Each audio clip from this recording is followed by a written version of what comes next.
Think we live, yo. Oh, we might be live. I hate to go live on this show. I hit the Yo, wrong yo, one. yo. It's all good, yo. Welcome everybody tonight. Phenom 202, DDA representative here with Hollywood DA. This is it. Reactions. Shout out to Corey Roy. Corey Roy chose to be with his family tonight. So No, his priorities are all fucked up. yeah, his Corey, priorities all messed up. He's like, he'd rather be with his wife on vacation and stuff. yeah. Boy, you gotta come to work. Yeah. But yo, got a good show tonight, man. But before we get into it, yo, how you feeling tonight, Playboy? Oh, I'm good, man. I'm good. It's definitely, crazy weeks. I mean, it's not even so much as crazy. It's just crazy heat. Like outside, brother, this is killing me right now, man. I don't even like going outside. Yeah. It is wild, man. And you know what somebody said to me? What's that? They was like, this is going to be the coolest summer you have the rest of your life. And I was like, yo, he probably right because it keeps getting hotter. He was like, yeah. He was like, yo, this will be the coolest summer you ever have the rest of your life. I was like, man, yeah, 20 this years heat we'll wave be is living underground. facts, yo. It was funny because I was getting ready for work. I always ask Alexa. I don't want to say it too loud because she's gonna hear me start talking. Ask Alexa like, True, Alexa, what's the temperature outside? She's like, right now it's 80 degrees. But today it's going to be a high of 103. I said, you a bald-headed lie, yo. I know, for real. 103 degrees, yo. Yo. Yeah. Well, it is what it is, man. Global warming, is it a hoax? Yeah, whatever. It don't feel like that shit. It's hot as outside. Yeah, I was about to say it's global something, man. There's something going on here. The oven is on. God turned that shit on broiler high. Yeah. Like I'm like, come on, player. It's whoo. We'll see, man. Hopefully it cool down soon. You know what I mean? Yeah, it's gonna cool down, yo. But kind of transition to the content, yo. There we go. The first movie we're going to the year is 1989. Yes, first 1989. Movie, I have a story behind this. I've been watching it on this thing called Icons on Unearthed on Vice TV. Batman, 1989. Michael Keaton, Kim Basinger, Jack Nicholson, classic Prince soundtrack to go with the movie. But this movie was crazy, yo. At first, this movie wasn't supposed to be made. Tim Burton was arguing with another dude the whole time about creative differences, and it put a damper on the release of Batman. But when it came out, it was iconic, yo. Oh yeah, this is definitely one of the best Batmans that ever happened. So definitely happy that they were able, whatever creative differences they had, to work it out. Michael Keaton did his thing, and it's funny because I'd never think of Michael Keaton as an action hero, even though he's like one of my favorite people to play Batman. I still don't think of him like action hero, action anything. The suit definitely helped him out a little bit, gave him them fake muscles. Because I was like, yo, Michael Keaton, I'm sure he was like, yo, I gotta take my shirt off. They was like, no, we got a suit. Like, boop, boop, boop, boop. Yo, I'm swole. He's Mr. Mom, yo. Real. I need one of those suits right there. Yeah. But I got some tidbits about this show. So, like I said, I was watching Icons Unearthed on Vice TV. So, Vicky Vale, Kim Basinger was not supposed to play Vicky Vale at first. All right. It was supposed to be this woman named Sean Young. You might not know the name of Sean Young, but you do know the character she played. She was an Ace Ventura pet detective. She was Finkel Einhorn. She was the detective, and she was Ray Finkel. Oh, yeah. Okay. Oh, all right. Yeah, he had sex change. Yeah. So she was actually supposed to play Vicky Vale, but she got hurt during a horseback riding accident. Oh, wow. Yeah, I know she's mad about that. I know she was all up in the documentary talking about it. Like, they owe me. I got hurt doing this. But then when she got hurt, they reached out to Michelle Pfeiffer to play Vicky Vale. She couldn't do it because she was having an affair with Michael Keaton. And Michael Keaton was married at the time. Wow. Now that's crazy, yo. Yeah. So crazy.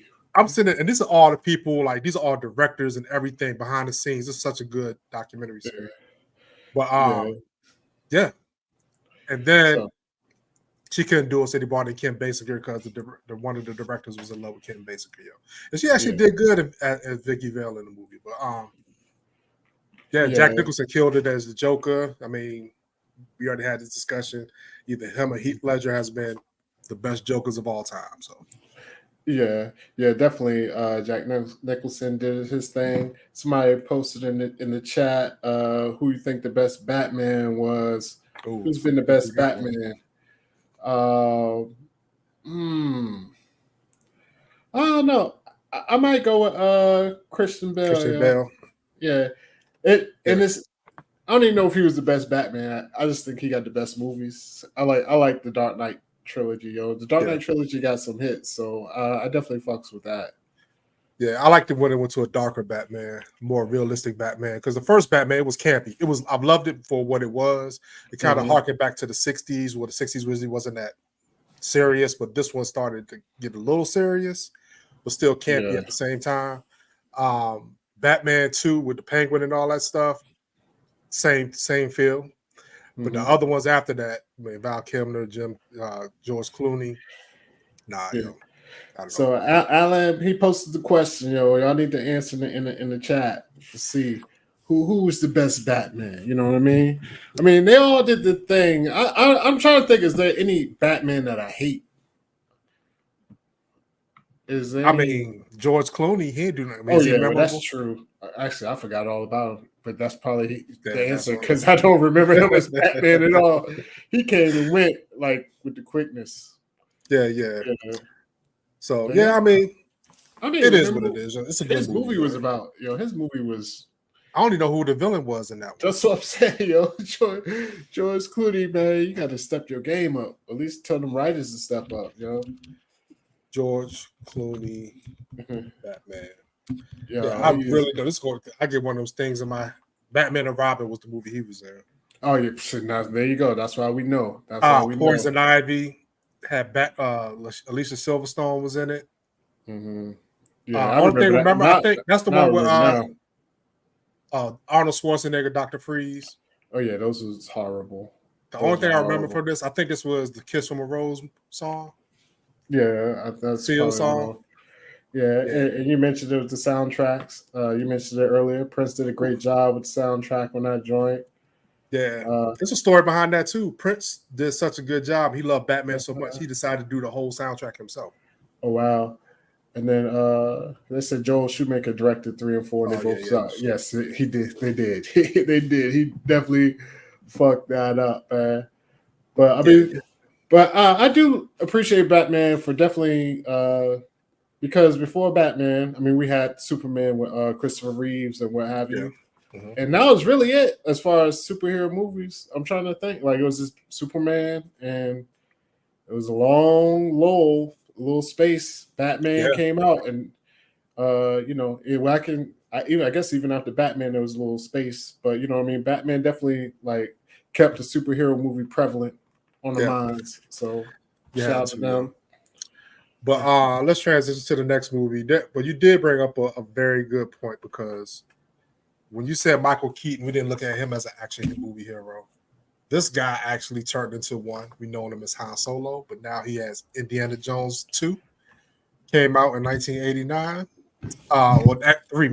Three with Sean Connery. I might go on record and say Indiana Jones is probably top 5 franchise of all time. And I'm not saying that as good movies all the way, but the reboots have been shakish. Yeah, definitely the first 3 were really good. Shout out to Sean Connery, still doing his thing. He's old. Damn, how he was still making movies, yo. This is 89. He was already old. But shout out to Sean Connery.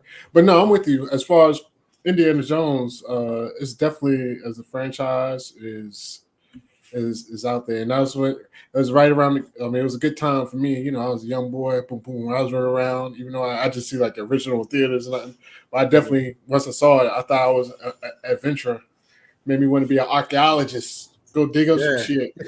He made it look cool, yo. Yeah. And then when I went on the field trip and saw what they really did, I was like, yo, this shit is some bullshit. We went to some place where we had to dig up some shit. Yeah. I was like, yo, This ain't indie. My bad. Go ahead.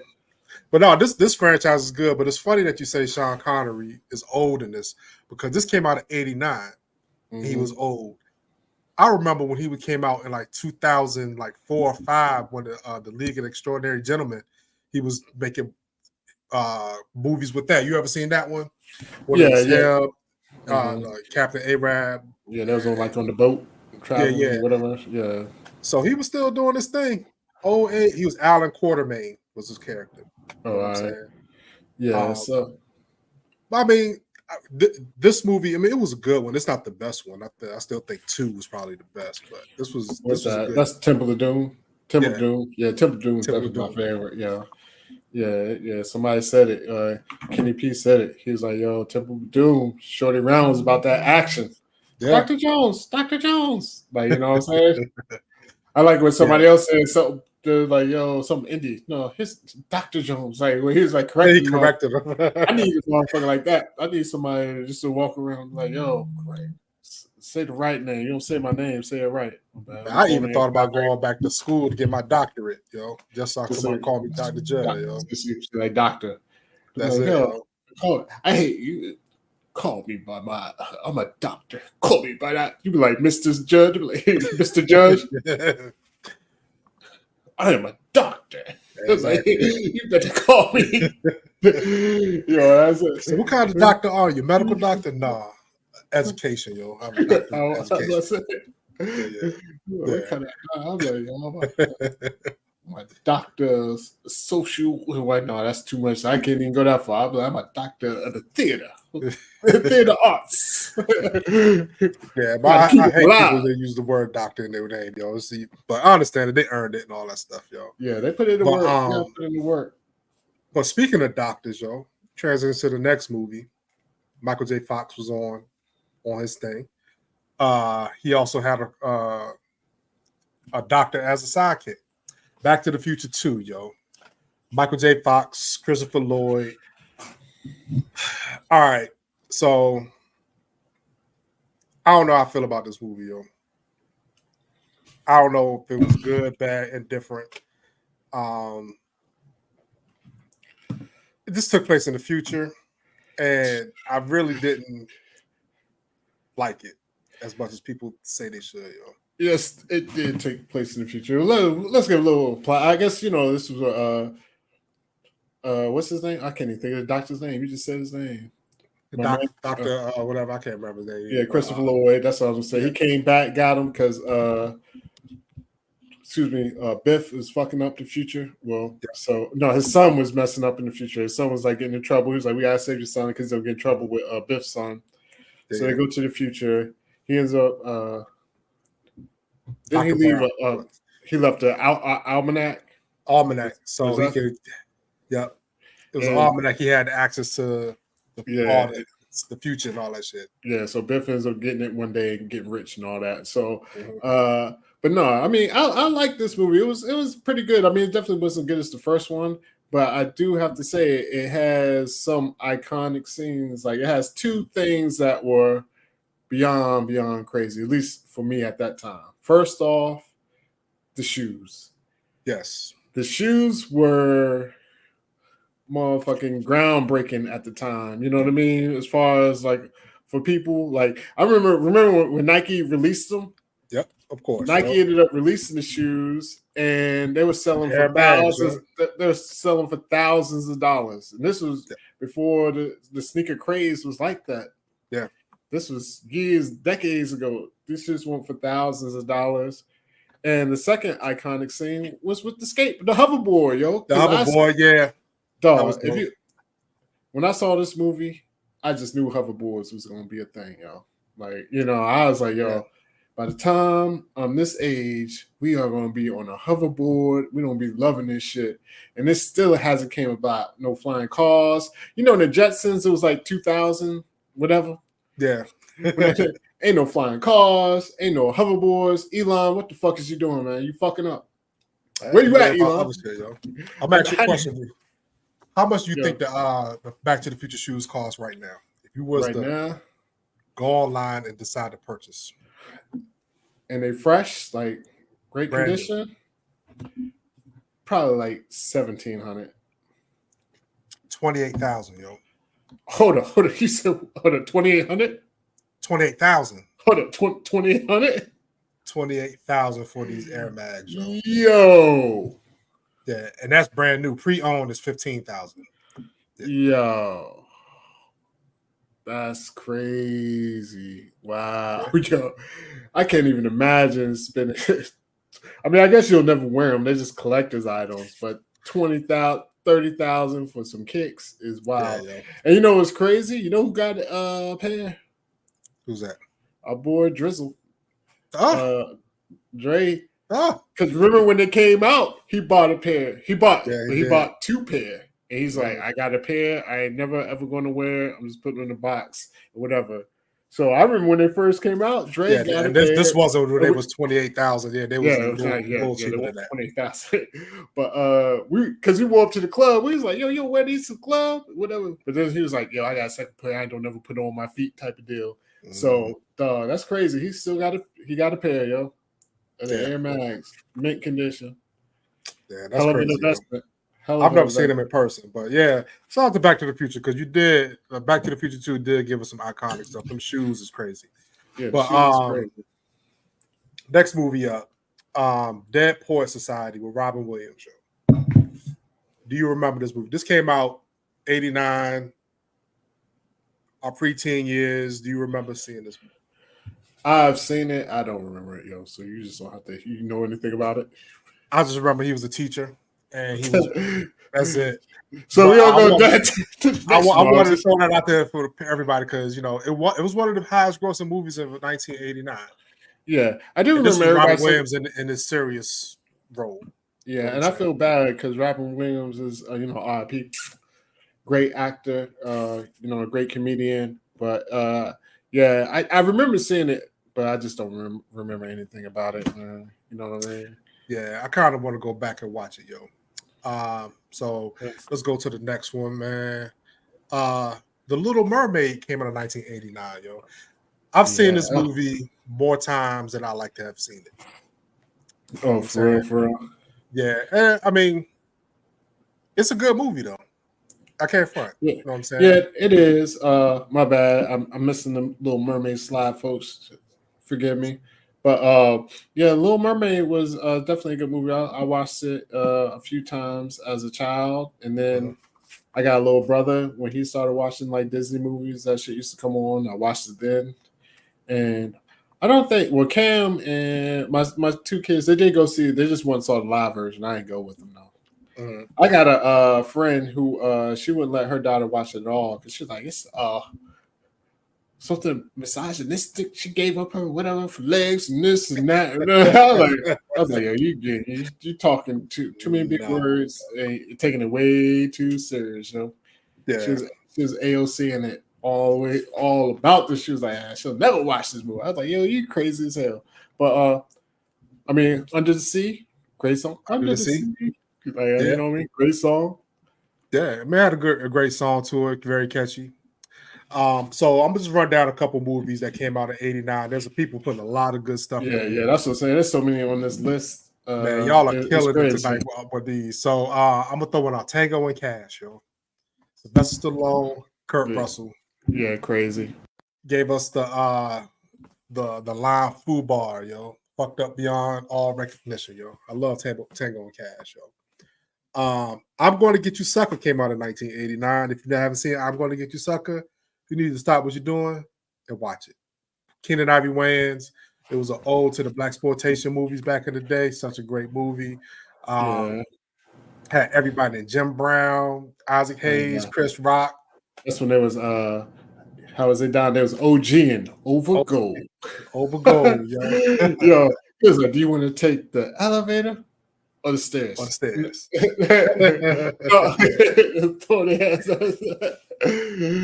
No, they said the window of the stairs or whatever the fuck. Either way, they was rolling their ass down the stairs. And definitely has the iconic scene at the end, at least for me, was he had Public Enemy behind him. He was like, who are they? He was like, everybody got it. Every superhero needs his own. Oh, that was BDP. BDP. That's what it was. Yeah, it was Chris KRS-One and D Nice Show. Yeah. Shout out to D Nice Show, Quad Club Quarantine. Well, back in the day, he used to be with it, yo. And the crazy, some others like Shorty with the clap. Oh, sorry, but Shorty. it is what it is. Shorty with the clap. Then we had the joint that stripped down, like she took off like a wig. This is how kind of reminiscent of what it is now, yo. Ladies wearing the fake eyelashes, hair, wig, everything, yo. Everything. That shit was funny, man. Straight funny. So another iconic movie was Scrooged with Bill Murray. I've seen this movie a million times. It's play on A Christmas Carol. Bill Murray, was a mean executive, and then you know how the story go with The Christmas Carol. Major League came out in 1989. Yes. Charlie Sheen, yo. Wesley Snipes. Everything. My man here. I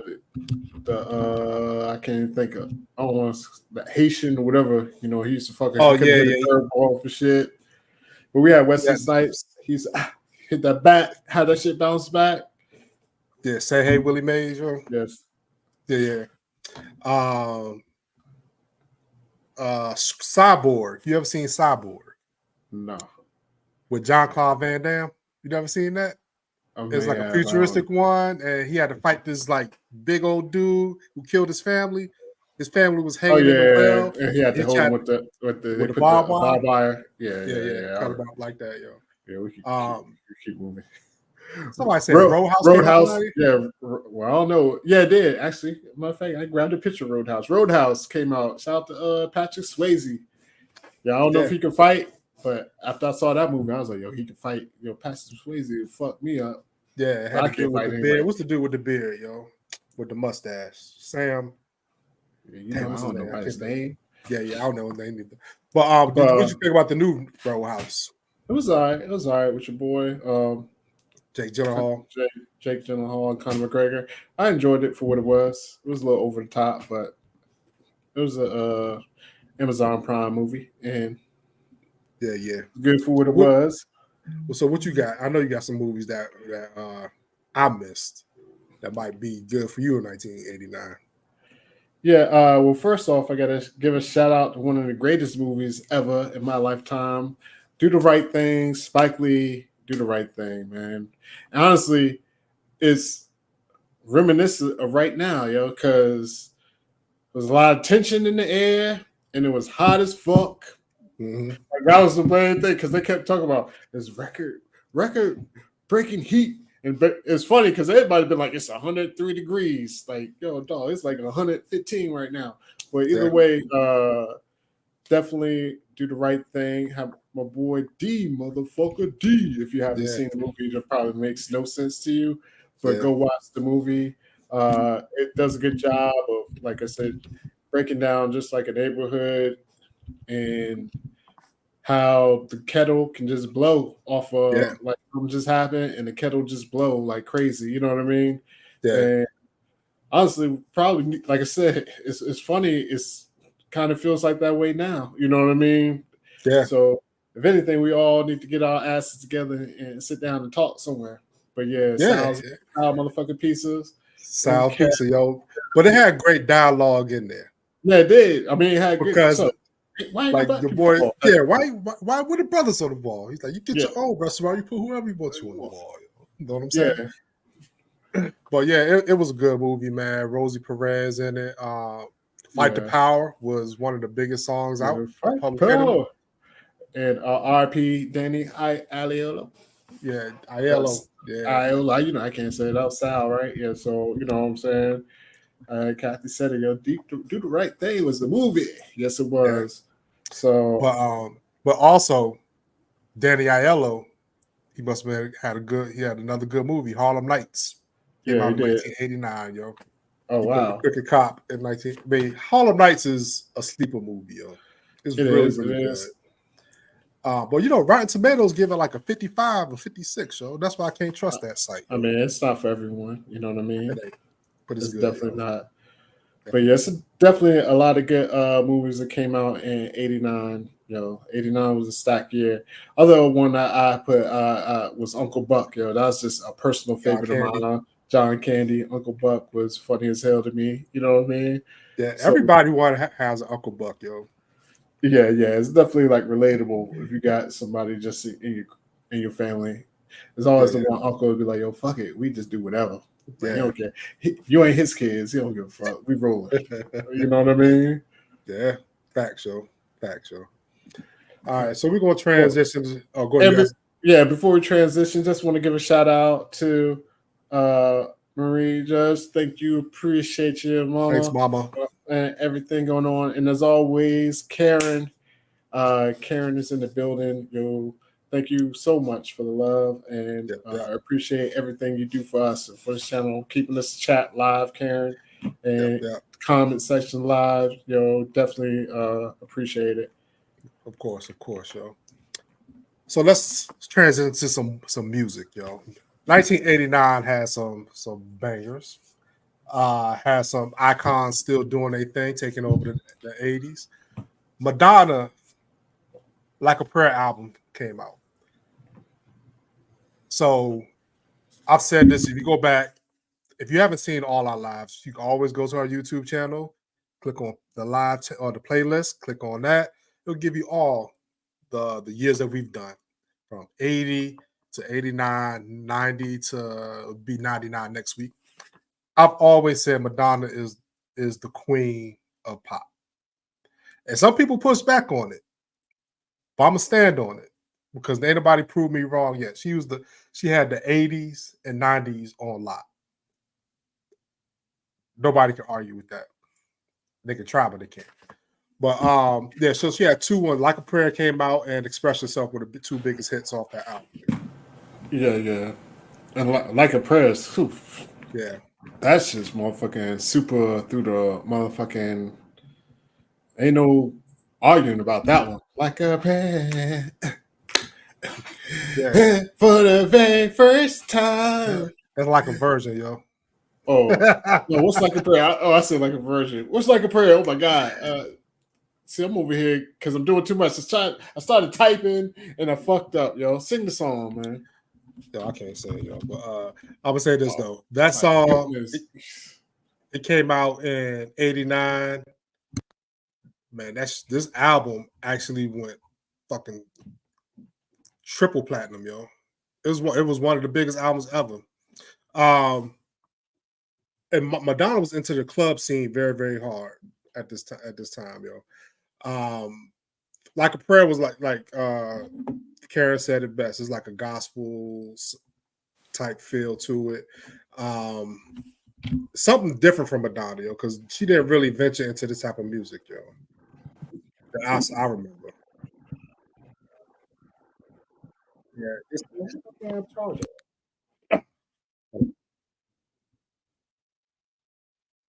Oh dang, we done lost Phenom. My bad, man.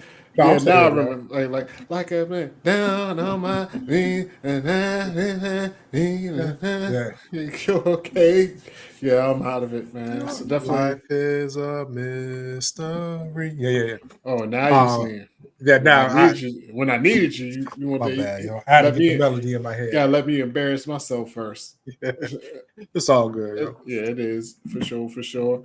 But yeah, I'm with you though. Madonna definitely could be the queen of pop. I mean, the queen of she could be the queen of a lot of things. She's the queen. She could just be the queen for all. You know what I mean? She is definitely icon who's dropped hit after hit after hit. She spanned decades. You know what I mean? Like literally, her catalog spans decades. So, is nothing you can do. I mean, I would say there's nothing she could do to hurt her legacy, but I ain't gonna lie, Madonna. We gotta kind of now she look kind of like alien, but I don't even matter because whenever I see, I just see old pictures of her like this one right here. Yeah, Madonna was fly. She was bad, yo. She was definitely bad back in the day, yo. Yeah. I wish she'd have just aged just like she's supposed to, yo. But you know, exactly, yo, exactly. Hollywood get a hold of you, yo. You're gonna have to mess up your body, yo. Yeah, they do. But I don't know if this was her. Shout out Karen. That's why I love Karen. What? You know what? She's trying to make you feel good, yo. That's all that is, yo. Yo, somebody gotta make me feel good. Thank you, Karen. So the next artist that came out in '89, well, that didn't come out '89, but had a hell of a year in '89 was Janet Jackson. She released Rhythm Nation 1814. So, we've talked about a lot of different, videos. Like I think this is when she did Rhythm Nation. This was like a movie when she released it. Black and white movie. I remember had Terren Taylor, the dude that played in Menace to Society. He was in the video. As a young dude who stumbled across in the warehouse and saw them dancing and all that stuff. But Rhythm Nation spawned the hats with the metal front on it, but everybody was wearing back in the day. But this album was crazy. You remember seeing the Rhythm Nation video? Oh yeah. I remember, like you said, that, and they're doing like some kind of almost militant shit. Yeah, Yeah, I remember that. Yeah, the dance was crazy, like stepping and everything. Yeah. So, but this album spawned a lot of great hits, yo. Because on this album, golly, All Right With Me was up there. I just had a track list. There we go. Boom. Track list there.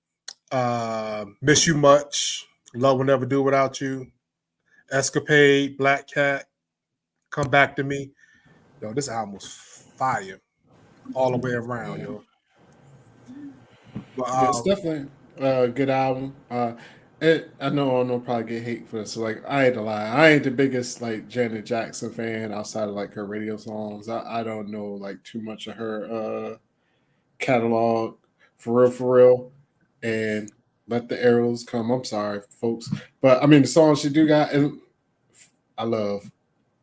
So I gotta. This is what I do. You're an icon to me if you can have a best of album that can span 15 to 20 songs. Oh yeah, you got 15 to 20 songs. So I'm telling you, if you were to go onto your streaming service, like, all right, I'm gonna listen to some Janet Jackson. Let me see. You'd be like, oh, I know this. You'll say it all the way down because she has hits and hits and hits, and she's on tour still. You know what I'm saying? People paying top dollar to see it. You know what I'm saying? Yeah. I mean, she deserves it. She definitely deserves it. Yeah, but I forgot how good this album was, yo. If you just go back and listen to the cuts I just named, you'll be like, banger, banger, banger. And this is after the Control album. So Control album was dope, like certified classic. Yeah, Jimmy Jam and Terry Lewis do this one? Jimmy Jam, Terry Lewis show. Oh, well, you already know it's good then if they did it, for sure. Facts, yo. Facts.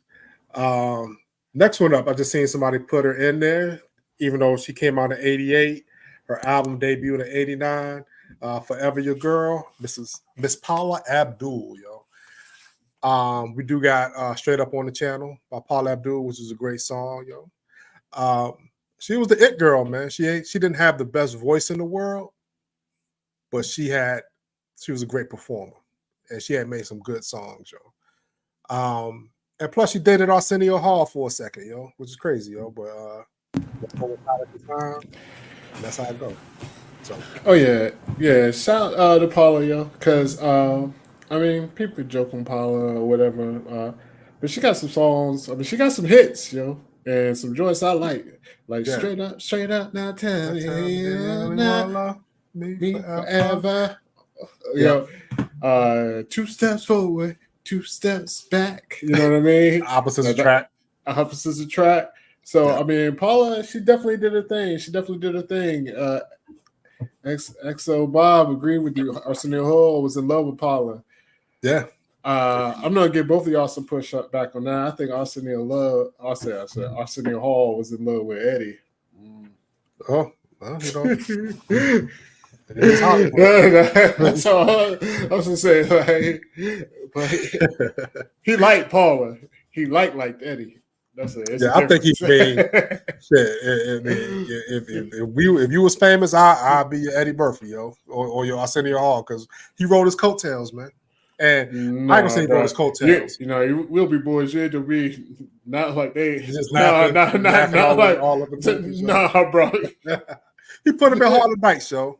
You know what I'm saying? He had a funny ass scene in the Harlem Nights. And you would be in every movie and every joint, but no, bro, no, you ain't gonna love me like he loved Eddie. And like, no, I'm good on that one. But Paul Abdul had a slow song called "Hush Hush." Oh yeah, I remember that. Yeah, I used to love that. Hush, hush. Yeah, yeah. I used to. I ain't gonna lie, yo. I love Paula Abdul. Yo, Paula, she was fly, and I don't know if she could sing or not now. Like back then, I thought she could sing. Now you never know because of all the auto tunes and this and that. Yeah, so. But I know we said hush hush. It was Rush. That's it. I'm sorry. Rush, Thank you, Jabbar. Rush. Jabbar. Yeah, he had to say it was Rush. We were fucking up words of songs. Yeah, I remember it was like that video. It was like, I don't know if it was like black or white or it was like some joint, whatever. Yeah, I remember that video. Yeah. Throwback for real. But I saw this thing on Instagram. They said there would be no J-Lo without Paula Abdul, yo. Oh, that's for sure. I mean, I think they almost got the same come up. I mean, Paula was a dancer, right? She was a dancer first. She was a Lakers dancer. Yeah. Or choreographer, one of them. Lakers girl. So it's definitely the same kind of come up. Turned into a pop stars, you know what I mean?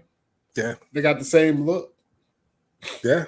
So I mean, you know, same complexion, same this, same that. So there's definitely you could definitely see a lot of parallels there, for sure. Sure. Facts. So I'm gonna transition to a sore spot. I just thought this is funny. He's an equal opportunity. Yeah. You know, it is what it is. So he loved him. They loved each other. Yo, they kicked it all the time. But I'm gonna tell you where I didn't love, and I might get some slings and arrows for this one. NKOTB, New Kids on the Block, yo. There you go. Say the name. Say we're proud. New Kids on the Block. You know, when I was getting show notes for tonight, yo, I had to kind of reconcile in my brain. Do I really hate New Kids on the Block, or do I kind of like New Kids on the Block? I'm in the middle, yo, because I know all the words step by step. I actually like that song. Where they lost me at was Hang Tough. Hang Tough. I already knew to see. We already had this argument, yo. Hang Tough is fire. That shit is the worst song ever created by a boy. Oh, they had dance to it and everything. We're hanging tough. Yo. Nah, that song was whack. But I will say this, though. The reason why the pendulum swings back to me liking them is because they give New Edition their flowers, yo. You know what I'm saying? Shout out to New Edition. Yeah, they're big New Edition fans. You know what I'm saying? And they gave them their flowers and they inspired them to do what they do. So I can't be too mad at people that, pay homage to, the people that come before them.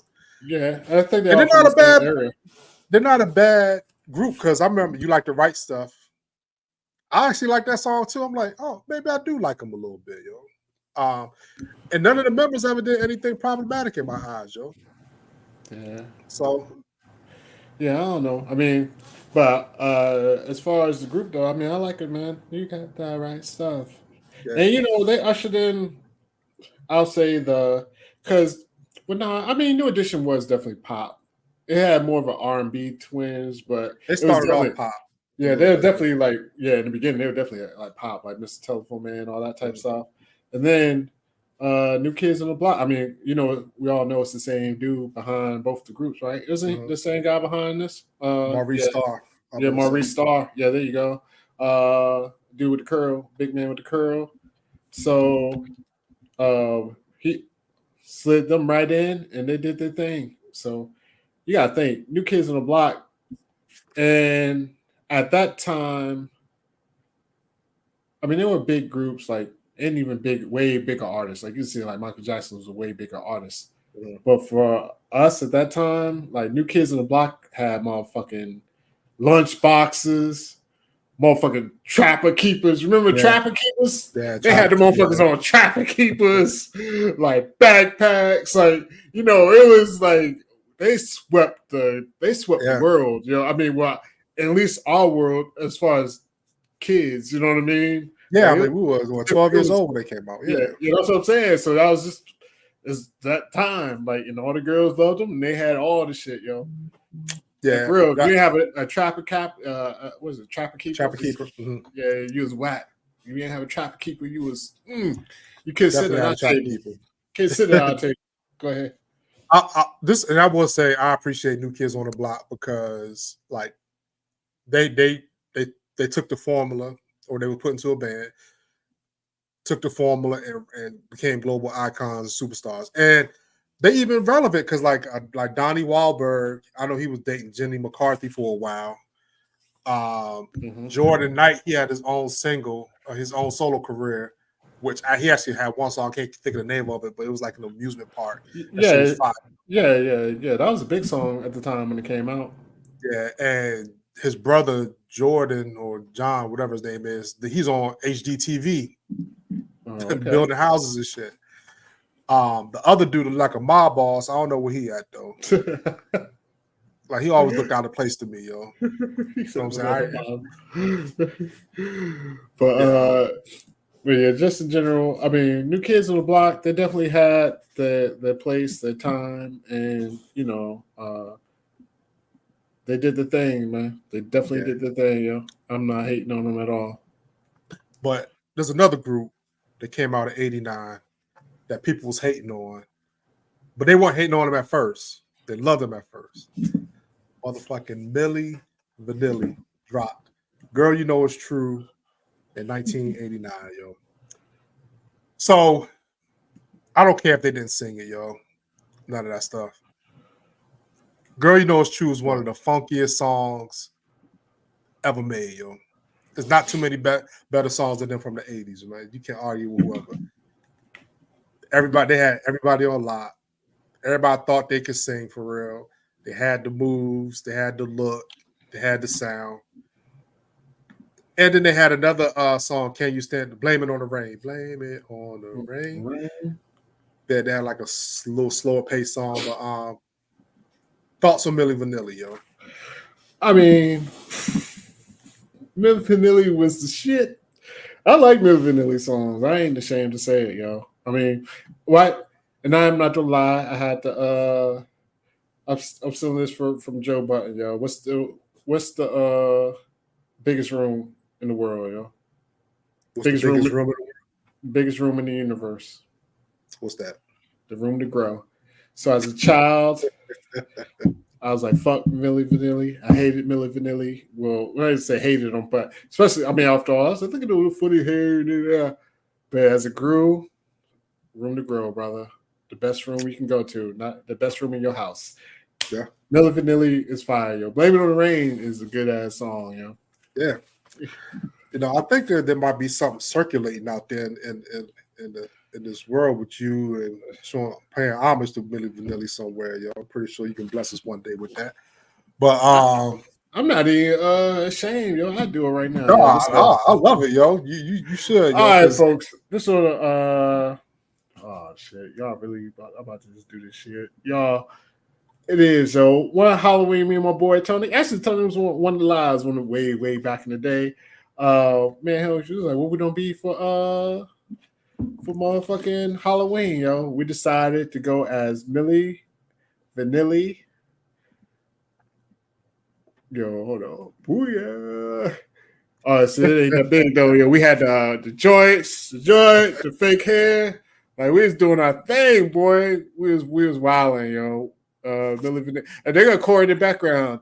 That's Big Corey. This was before Corey lost the weight. That's Big Corey in the background.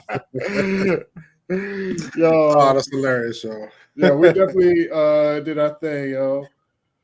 Yeah. I know. Well, you know, that's a funny picture right there, yo. Oh, you actually look like one of Milli Vanilli dude. Yo, this is a long time ago. I can't even think how long. This is before I was married. This is probably like 13, 14 years. Like yo, yeah, because this is before I was even married. Yo, this is a long time ago.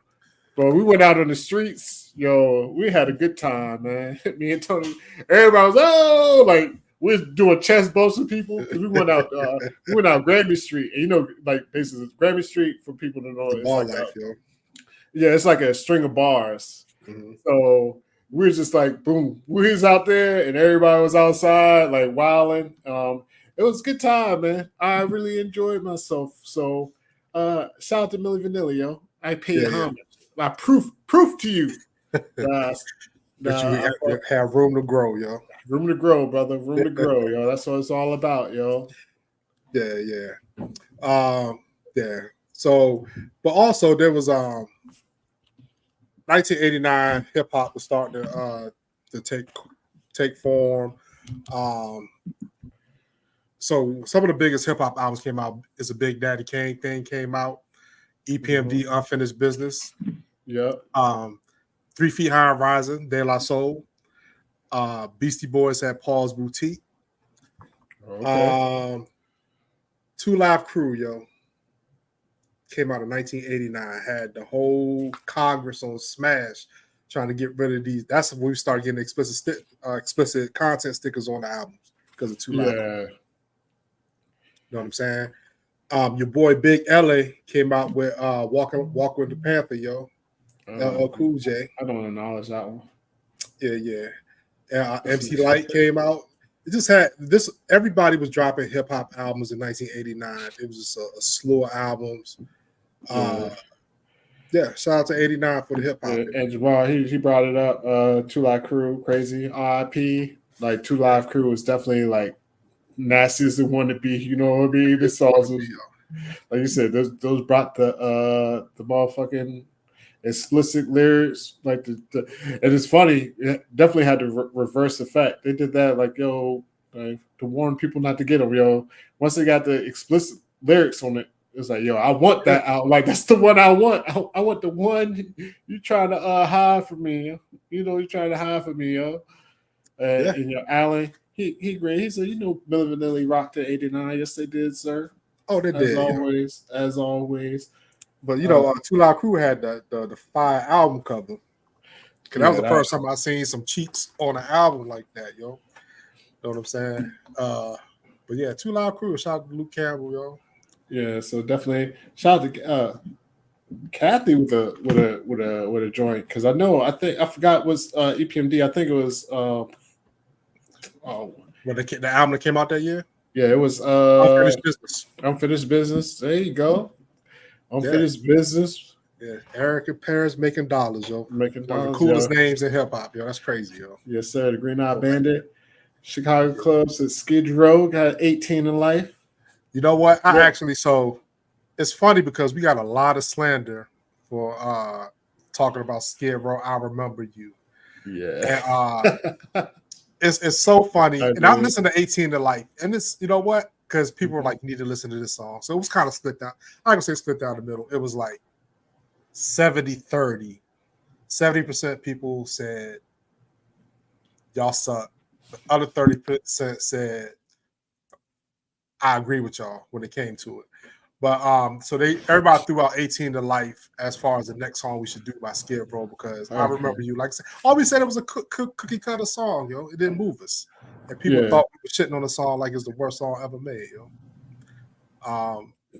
But yeah. I just want to acknowledge that, yo. And we're gonna shout out to Marie with the Biz Marquee, of course, a classic joint. You got that on the channel. Yep. Got what I need. Yeah.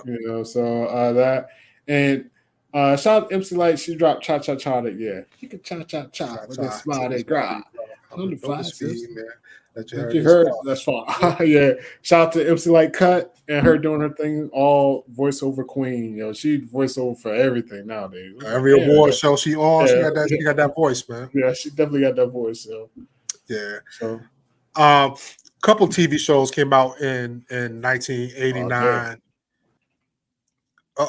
Ali done lost his camera. I'm here, yeah. My camera, I kicked the cord out. You keep going, bro. All right. So 1989, there was a couple shows that came out. Some of them we already talked about, so we were really going to kind of skip over them. The Simpsons came out in 89. Iconic shows still on today, longest running show ever. Seinfeld came out in 89. I didn't know that. I thought it came out in the 90s, but 89 it debuted, but obviously didn't get popular until the 90s. Baywatch. Now, this is something we didn't get to talk about. Did you watch Baywatch growing up, Oh?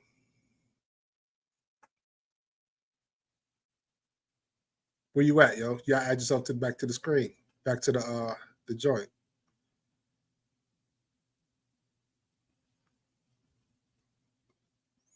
Ollie having technical difficulties, yo. Where you at, man? I see you, but you're not onto the.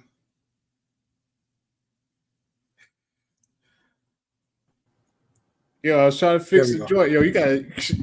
Yo, no, I thought you were talking to me, yo. Feel the air, brother. You see, I don't come on the screen. You got to feel the air, player. I couldn't see what you was doing, yo. I thought you was about to drop. I'm trying to get. Yeah, no, I was trying to get the camera right back, man. But did you watch Baywatch?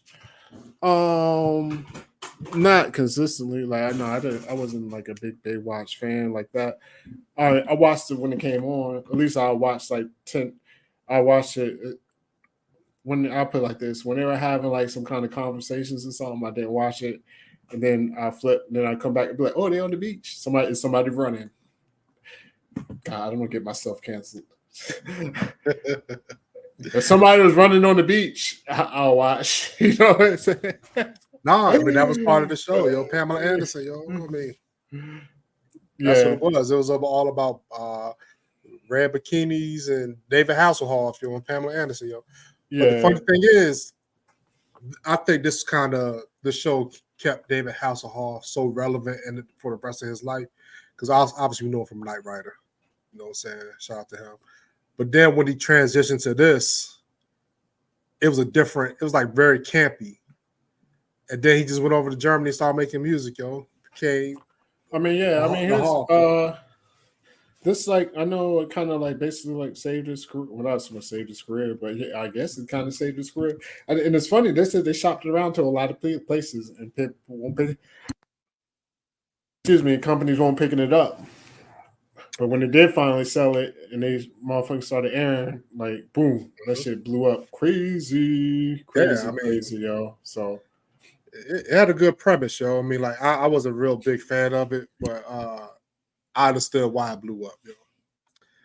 So another big show that came out in '89, and I might get some slings and arrows for this, was Saved by the Bell, yo. Came out in '89. I was never a big Saved by the Bell fan, yo. I mean, I watched it, but I didn't love it. It never gravitated towards me. I know you and Corey, y'all used to love. And this is why I don't take none of your opinions serious, yo. Like, come on, man. Like, why can I ever even take anything you say seriously? You don't like Saved by the motherfucking Bell. It's all right. And I Saved by the Bell. Like, honestly, yo, I can't front, yo. I wanted to be Zach, yo. I wanted to be Zach. I could be Zach. Like, Zach was the motherfucking man. You know what I mean? Yeah, he was. Yo, so I like Zach. I like AC Slater. AC Slater was cool. You know what I mean? It's funny. I guess he was like supposed. Well, they want to make him the hunk. Not I'm a girl anyway, but like I guess make people want to be like. I didn't really care about AC Slater, yo. I thought he was kind of corny up there. I like Screech though. R.I.P. to Screech. Yeah. Dustin Hoffman. You know what I mean? Ooh. So I mean, Screech was funny up there. You know what I mean? He screeched from Saved by the Bell to you heard him screeching in his homemade movies, yo. I'm not to get into that because he's dead. I don't put no salt on his game. But we had Shorty that made Showgirls. What's it? I don't even know her real name. Oh yeah. She did make Showgirls, yo. Yeah, made Showgirls, and then of course, oh my, Locke Voorhees. Thank you. I have way too many Lisa Turtle, way too many brain farts right now because I'm trying to do too much because I lost my light too. But either way, yeah, Lisa Turtle was beautiful. I used to love Lisa, yo. Mm-hmm. You know what I mean? I know she was going through some things the last couple of years, so tots and prayers always. But yeah, Lisa, she was bad, yo. Saved by the Bell was funny, man. It was funny all the way till they got to college. Once they got to college, it's like, all right, y'all doing too much. But before then, you know what I mean? I mean, it was. I mean, I guess it's like I can, like I always say, I can see why people love the show. It just didn't hit me like it did for everybody else. That didn't mean I watched it. I could tell you episodes that happened. I could tell you Yeah. all the characters. You know what I'm saying?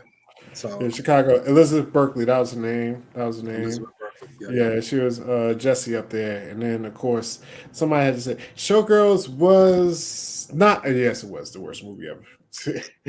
I remember that joint had so much hoopla about it because it got that NC-17. Everybody was like, oh my God, what's going to be this? What's going to be that? That movie came out. People was like, man, what the hell is this? Yeah.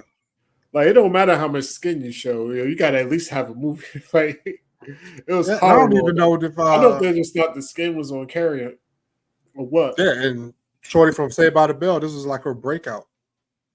She really thought she was going to hit it big with this show. She did. It did not work out at all. Yeah, but you know what? There was a show that a lot of people.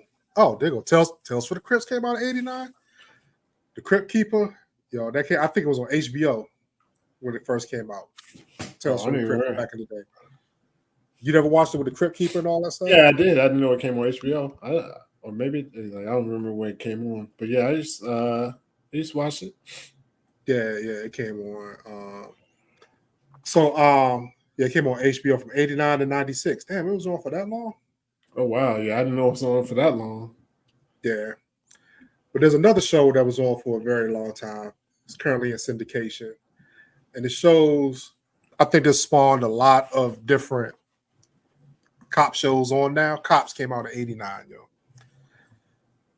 Cops had the whole world in a stranglehold, yo. 880 Cripple Crazy. Everybody's watching Cop Show. I don't care who it was you want to see. And this is where the term wife beater came from. No, wife beater was around before Cops. Nah, this if you go back and look it up. It was definitely around before Cops. The T-shirt came from the Cops. A-shirt. The A-shirt. Cops. I'm gonna have to fact check you on that. I ain't gonna do it right now. I don't have no time, but yeah, one day I'm gonna have to fact check you on that one. So, because the joke was that everybody on Cops who got trouble for beating their wife always had that T-shirt on, that A-shirt. That's why they call it a wife beater, yo. But Cops, who didn't watch Cops? Who didn't love watching Cops? From the chase scenes to I guess it got different people getting arrested, yo. A bad rep, but I used to think it was funny, yo. Like all the drunk people up there, the just like you said, the chase scenes, just everything. It was always. I mean, Cops is just crazy, just in general, yo. And it's funny because where I'm at, I didn't get too much location, but people probably ain't hard to find. They do live PD, so it's been like a couple of times where I've been riding around and I'll see like the live PD, like there'll be the camera crew out there, like whatever, and them like talking to someone else how they pulled over or what, but you know what I mean. But it's been a couple of times, yo. And then Cops definitely brought this back. I know what the XOXO, but Shannon said it first, yo. What she gonna do when they come for you? Boys. Yeah. What you gonna do? What you gonna do when they come for you? We gotta sing that shit like Martin Lawrence. I can't sing like him. Yeah, he got it down. Bad boys. What you gonna do? Yeah. So Inner Circle, the reggae band Inner Circle, that was their song. It was a real song. And you hear that music, you already knew it was gonna go down. Yeah, Cops is one of the best shows that ever graced, and it kind of showed what I think was caused of the spiral down of society. Watching this show, because go ahead, my bad, go ahead. Because it's like we want to look at people's lives like the worst part of people's lives on TV, man. You know what I'm saying? It's our fascination as a culture. Like we want to see shit. We look at car accidents, we look at stupid shit and people's downfall. And this was kind of capturing people's downfall, but it was so good to watch, yo. Yeah. I mean, that was in this before Cops. I just put it on TV. But somebody put this was a quote. I'm not gonna go ahead and read it, but I never heard this. Resident Do. What's Resident Do? I ain't never smoked no Resident Do. I don't know why it's funny to me. I have no idea. It's funny because I know the cop probably said, residue. "Yo, you have residue." Like, Yeah. residue? I ain't spoke no residue. What the hell is residue? Yo, he probably came out on the street the next day and was like, "Yo, who got that residue?" Yeah. Y'all been hearing about this hot shit just resting, dude. Yeah. But, this is definitely a cop's quote. Watch your run. My license is suspended. Yo, dog, I ain't gonna lie, yo. These cops, some of them, but not now because I'm fat, I'm out of shape. A lot of them cops, I think I could outran. Some of them dudes, they be by the time they caught up to them, because the person chasing them never was the one that caught them. It was always somebody else. Like when they come running up, boy, they breathing so heavy. I'm like, yo, bro, you should have stopped running like 10 minutes ago. They didn't even run for 10 minutes. You should start running 3 minutes ago out of that 5. Man, unless you're a track star. Yeah, exactly, yo. Unless you're a track star, shouldn't be chasing after people, yo. But cops spawned a lot of. I mean, like even today, you know, without there would be a First 48, TV show without cops. First 48, one of my favorites. Yeah, I watch First 48 all the time, yo. The best thing about First 48 is this: when they show them in the room, don't ask me why. This is the best thing. They just be like this. They be like.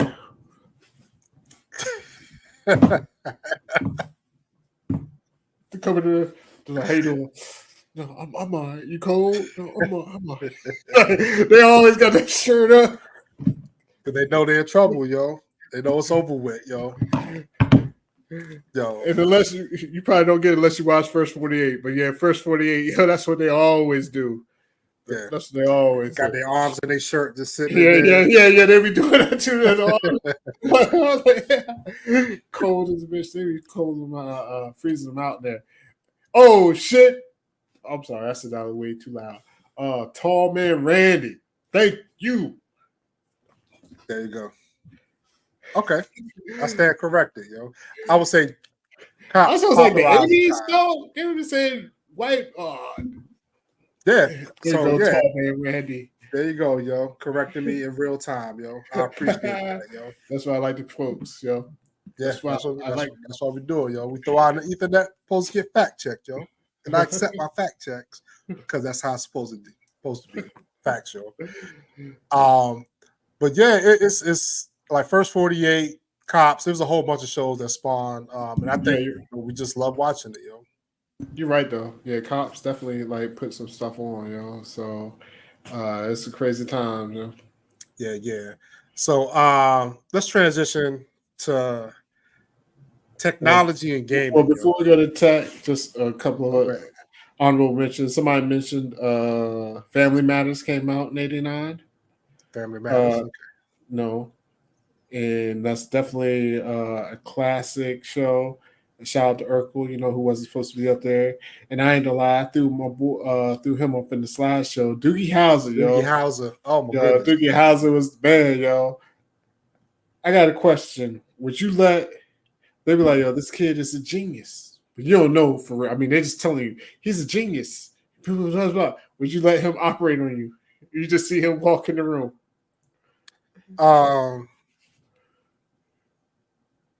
Nah, I probably would.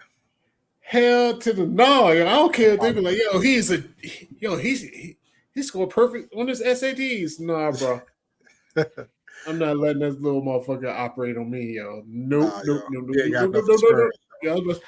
No, look, you can be the best, whatever. When you young, you ain't been in it. When that heat on, when that motherfucking lights on, and somebody drop pressure's on, yo. That pressure's on. Somebody drop a motherfucking glove in your stomachs. It's kind of get it out. Like I don't know what something dumb can happen, yo. And I need somebody who's been through a couple of these before. Nah, bro. I never let no 10-year-old, 11-year-old motherfucker do anything with my ass.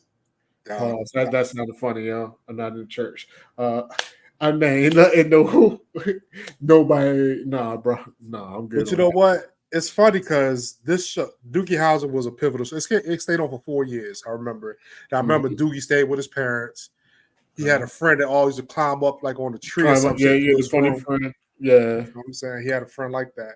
But then, later down the road, like in recent times, they had like another Doogie Howser type show, but dude had autism that came on ABC. I can't even remember. Yeah, The Good Doctor. The Good Doctor, yo. Yeah, you know what I'm saying? So they kind of put a spin on it. Yeah, You know what I'm I saying? watched it for a while.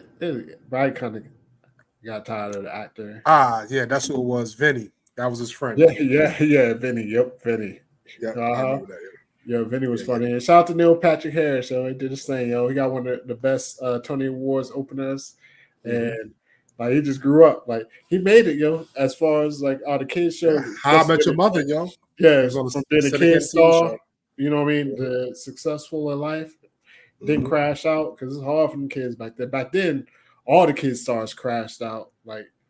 coke heads, crack heads, and whatever else heads you could be. They were all of them was crashing out back then. So he made it, yo. Oh, facts, yo. Facts. And then one of my favorite shows ever premiered.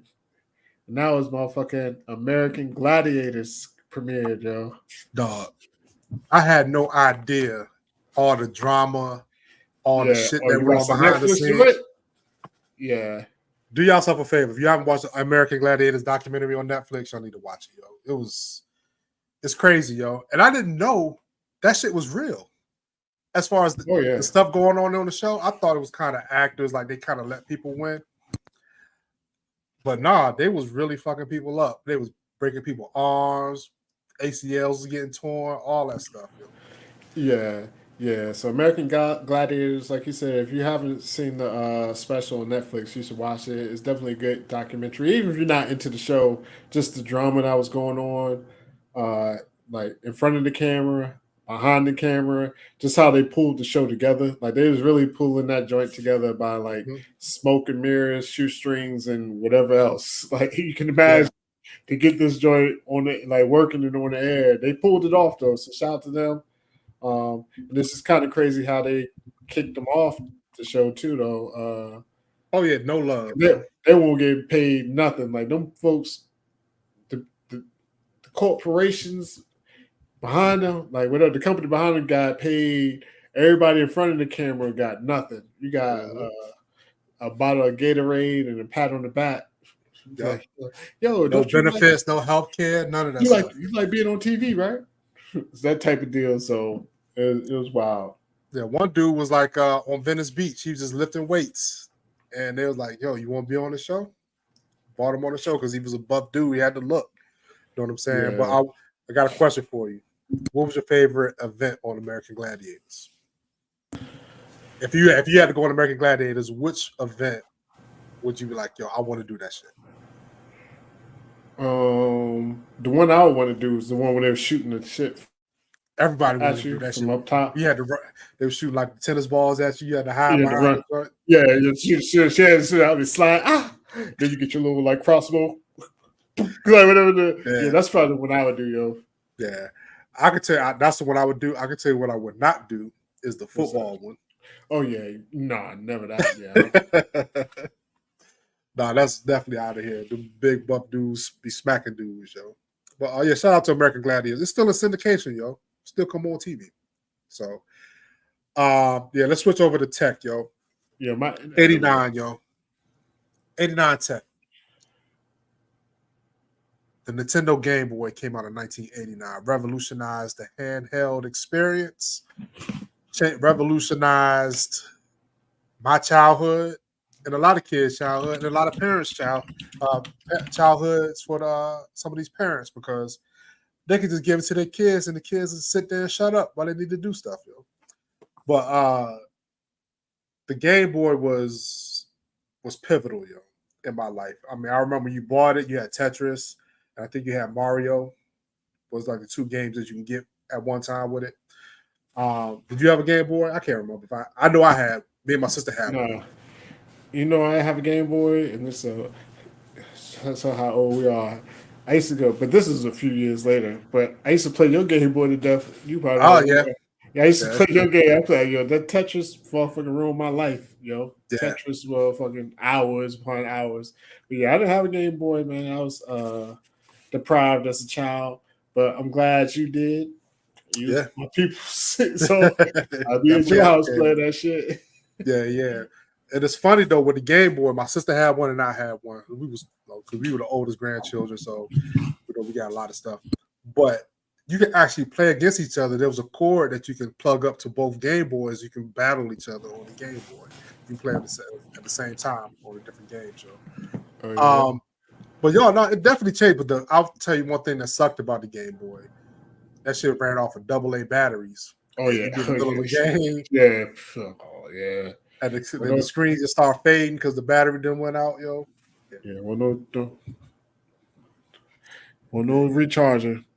Nah, not at all, yo. Also, what dropped in 1989 is the Sega Genesis, yo. Yo, I'll be right back. Keep talking. Yeah. So go ahead. So the Sega Genesis came out in 89, first 16-bit gaming experience, and it started the Nintendo Sega Genesis war. A little different from it because it had 3 buttons. The Nintendo had 2 buttons at the time, so it kind of revolutionized that. And the graphics, 16-bit, started rivaling a lot of games, yo. So between the Game Boy and the Genesis, it changed the way we looked at the gaming at that time. So yeah, absolutely right, bro. Had no backlight at all on the game, man.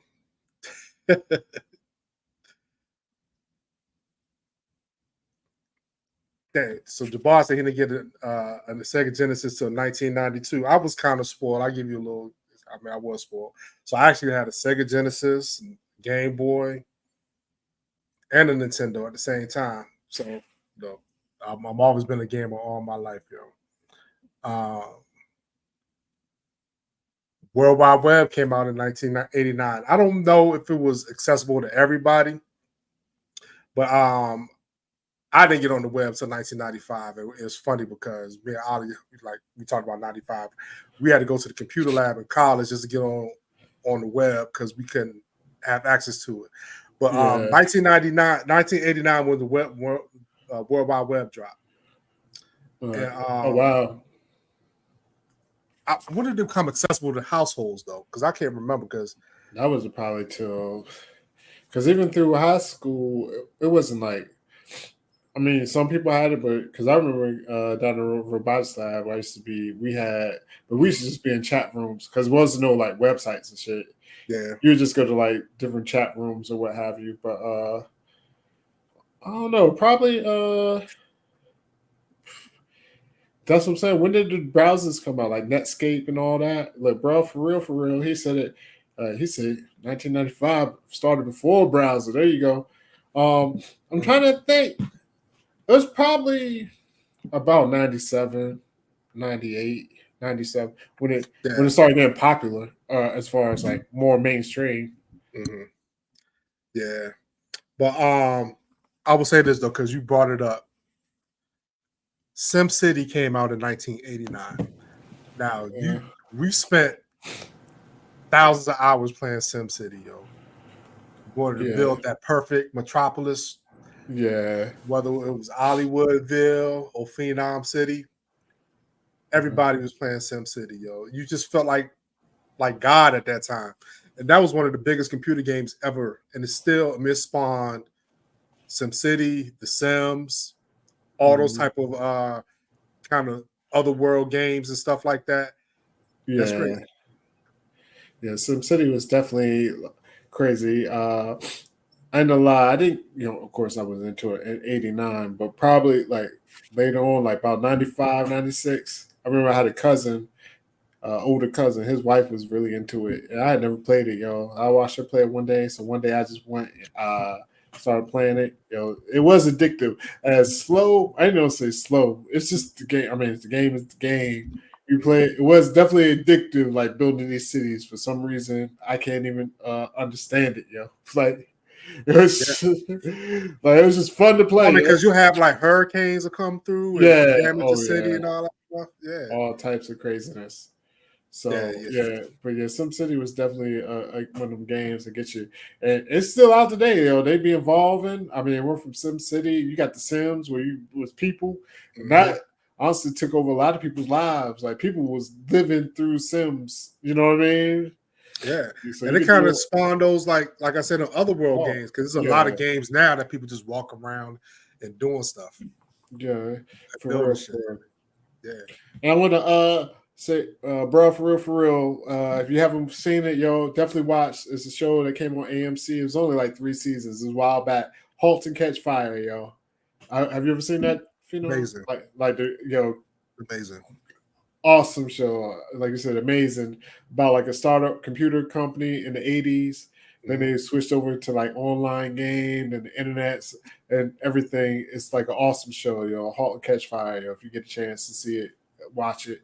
Even if you're not into like tech or internet stuff, you should just watch it because it's just a great story and you know what I mean, good actors and everything. You know, AMC hold it down. When the AMC show is good, it's really good. Yeah. Look, he was like, yeah. He's like, I saw that. I'm sure. I don't even know why I asked him. He been online since online was created. You know what I'm saying? He was in there, bro. For real, was in there with Al war Gore. games and shit. Mm-hmm. Yeah, he was in there with Al Gore. He invented the internets. Didn't Al Gore say that shit? Or who said that shit? Yeah, Al Gore said that. He invented the internets, yo, the interwebs. Yeah, but yeah, those are a couple of technology things. Like the first GPS that came to the market came out in '89. Oh wow! I'm still honestly. I got more of a. I can see how they do it now, like more because I see like Google cars driving around with the cameras. Mm-hmm. I still don't know how if GPS first came out, who mapped like I don't even know how it got done. No idea. I can't even fathom it, and just the fact that your car, like they watching, Big Brother's watching everything. You know, they know where you are, your car, like it's crazy, man. Like GPS is amazing. So it's funny that you say that because I'm gonna tie two things together. I'm gonna tie together GPS and First 48, and GPS. I'm saying GPS and data, because if they want to know where you at, they can just ping your phone. They can tell you where you was, what side of town you was on. They can go on your phone. You can try to delete everything off your phone. They will come and get everything. They can recover everything on your phone. I always sit here and wonder, like, well, us right now, we're actually all over the internet right now. How does this shit work? Who made this stuff? Like, who was smart enough? What genius was smart enough to invent something like this? And then GPS is another animal because aliens could have made it, yo. So you said who made it? You said it. Well, I need to know, yo. Because right now we have thousands of satellites orbiting this Earth, tracking people. Yeah. And like I said, GPS is amazing. Oh, I'm all fucked up. Because I fucked up my camera earlier. But GPS is amazing just in general, yo. Because we just discussed it before, yo. Because before GPS, your ass motherfucking, like, we can go way back. Well, first I'm gonna go back. Boom. By the time we started like moving around a little bit, being able to move around, your ass is printing out directions on MapQuest. You driving, looking at the paper, trying to drive, like turn left, and it's like MapQuest was the shit. You had to print them shits out, and motherfucking, you got to where you need to go to. Yeah. And then before that, I can imagine just like maps and shit, yo. Just a map. Just think about it, yo. You'd be like, yo, we got to go to, and there'll be a place you've never been to before in another state. You'd be like, yo, we about to drive such and such. You got to just motherfucker pull out a map and go, yo. Yeah, like that's some crazy shit. My dad taught me how to read a map, even in high school, because he had this big ass map. He pull it out, and he just showed me like all the routes and like if it's going north and south, it's an odd. If it goes east and west, it's even. And then you go from this, you take 10 from here all the way across to the west and all this stuff. It was crazy, man. But that's why old folks still be talking. Like, you ever talk to old folks? So they always ask you, like, you come from out of town? Old folks be like, yeah, how'd you get up here? You take the 77 or the 85? Okay, you took the 77. Did you drive back get off this way? Like, old folks be like, yo, because now young folks, even like we don't even really be thinking about like how I got here. I got here because the GPS said turn left, turn right. Yeah. But they be like, hi, did you drove down 66? All right, well, a little bit of traffic, you can swing over to 56, ride up here and go back. Like, old folks got routes for everything. Young folks start routes for nothing. And technology made us lazy, man. I mean, like it definitely made us lazy, yo. Saying I use my Waze every morning going to work, whether I know where I'm going or not. I use it for traffic. Oh yeah, me too. Yeah, that's right. Yeah, as soon as I get in the car, my shit, Google Maps pops up, and I had to work. Marie said, hey, "Yes, folding the map was a headache." Yes, it is, yo. Folding the map. App is like the fitted sheet on your bed, yo. Once you unwrap it, yeah, it's a wrap. It's good. Putting that shit back together, yo. You ain't getting that shit back. No way. Yeah. And then it was crazy. We taking these crazy trips. On no cell phones, though. On no cell phones. Like your ass get lost. You just lost. What you gonna do? What you gonna do? Now you just wait till somebody. You really is just on the side of the road. It's like I hope somebody stop. Yeah. I hope somebody stop. I mean, imagine driving on the back roads at night, no cell phone. It's dangerous. So a lot of serial killers out there, man. You can't tell me nothing behind that, yo. Yeah, it's different times, yo. Different times. Yeah, I mean, shit. Just hope you can walk to a payphone and get to a payphone, man. Excellent. He's still breaking shit out. He pull over the side of the road. He's like, hold on. Somebody come like, you don't know where you're going. You know, hold on. The bull just put that joint out. He take his finger and trace the line like this. Trace the line. Like, what's good to right here? So, you know what I'm saying? He's showing off now. He gonna pull that shit out. People will start laughing at you, yo. I know.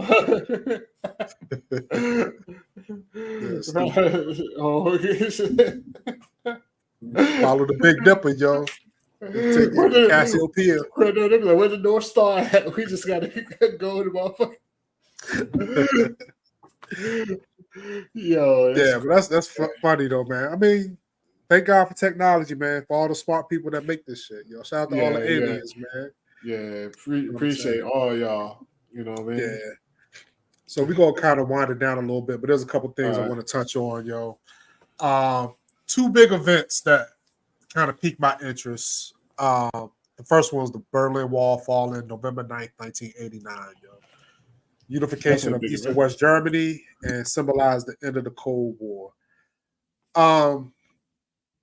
This was huge. I actually was in Germany at this time when the Berlin Wall fell. It was all over the news. Yeah, I can imagine. You know what I'm saying? It was crazy seeing people, you know, the wall comes down with people taking sledgehammers to it. You saw families united who haven't been able to touch each other for years. That's wild. Yeah, because it's crazy, man. Because like back then, you just said you stayed in East Germany or West Germany. It would be Berlin, West Germany. Like, you know what I'm saying? Now it's just straight Germany. But it's amazing. The wall was up since like 1960s or some shit, yo. Yeah, from the war. Yeah, Karen said she said, "Oh, they were in Germany at the time too." Yeah, we was in Baumholder, Germany. We stayed in two places. We stayed in Baumholder, Germany, and Eder Oberstein, Germany. It was about 10 minutes away. Rhineland Flats was the county or whatever. But it's crazy, man. Like I just remember, you know, Ronald Reagan be like, "Mr. Gorbachev, tear down this wall," was one of the biggest phrases he said. Mm-hmm. You know what I'm saying? But I'm gonna ask you a question. How was it? Because I was overseas when this happened. Like, what was your recollection of it being stateside when this happened? I mean, I remember it being on TV a lot. I didn't really understand the significance at that time, you know. And it's funny because I lived in Germany, but I can't say I lived in Germany, but like the first 4 years of my life, you know, I'm a military brat as well back then. So we were stationed in Germany for like the first 4 years, and then, but like I said, I was a kid. I don't remember that shit. But I mean, I do remember it was a big thing. I remember everybody like having bricks. Like that was the thing. Everybody wanted a brick from the wall. But like that's just crazy. Like even you saying that, like people on one side, I knew you really wasn't like just freely go from one side to the other. But I thought you could still like you show some papers or something that be like people's families ain't see each other. Like that's wild. That's wild. You know, that's right there. Yep. So there's a wall. You had Germans, East German soldiers on this side. Yeah. German soldiers and American soldiers on this side. They had minefields everywhere, barbed wire everywhere. It was like you try to run across, you would get shot or you're gonna blow up. You know what I'm saying? But it was crazy over there. But when it came down, it was a big movement. It was a big part of history. And you remember it was like a celebration. Like it was a big celebration. It was definitely a big celebration. Yeah, but and that's where Gorbachev, he lost Russia after that, and that spawned Putin, who we know is Putin today, because he was like, "Nah, bro, you shouldn't have did that. We need to get all these countries back under the Russian thumb, yo." Yeah, but so, it's gotta. I know it's fucked up, but especially I would say back then, maybe not so much now, but like back then, this was fucked up. You gotta be like, yo, you're German, or you're from Germany. You probably felt a little tinge every time, even though you ain't had shit to do with the shit that happened 20 years before that. Yeah. You know what I mean? But it's crazy. People just so look at you like you know what I mean? He just see you from Germany, you know how that look back then. Like, especially even just imagine like the 60s or 70s, whatever. You'd be like, yo, I ain't got nothing to do with that. You know what I mean? Like, but that's the thing. The motherfuckers look at your ass like, let me see. The biggest difference between here and Germany is Germany acknowledged their past indiscretions when it came to the Holocaust and World War and all that stuff. Yeah, and that's what you do. You atone for egregious mistakes. I mean, that's how it should be in life. So, like over there, you can't have any kind of, Hitler stuff or Nazi stuff. You can't have none of that stuff. You can't say it. You get fined. You go to jail. I mean, that doesn't say it's still not there, but it's not. You can't openly do that stuff and get away with it. Unlike here, where if you don't reconcile your past, you can't have a future for real, like for everybody. Yeah. But this shit spawned Nazi hunters because they was wrong. They started going like to South America. There was a whole faction of people still hunting people down just because it happened in World War II. You might have got off, but nah, we kept records. We got all these logs and everything and start chasing people down, yo. Yeah. It's crazy, man. Yeah, it is crazy. But shout out to Germany doing their thing. You know what I mean? That's how, we was already cool. But Germany, me and you was in Germany together. Speaking that German. Yo, man. Das Auto. Das Computer. Germany is a nice country, yo. And it's that's funny. I hear people that go there. They always they love Germany, yo. Yeah, I went to my first nudist beach when I was in 7th grade in Germany, yo. First time I seen that stuff. Saw castles and stuff like that. The food's great. And I wish people could just get a chance if they get to go over Europe, just go someplace they've never been, yo. But yo, this event right here was crazy. The Exxon Valdez oil spill.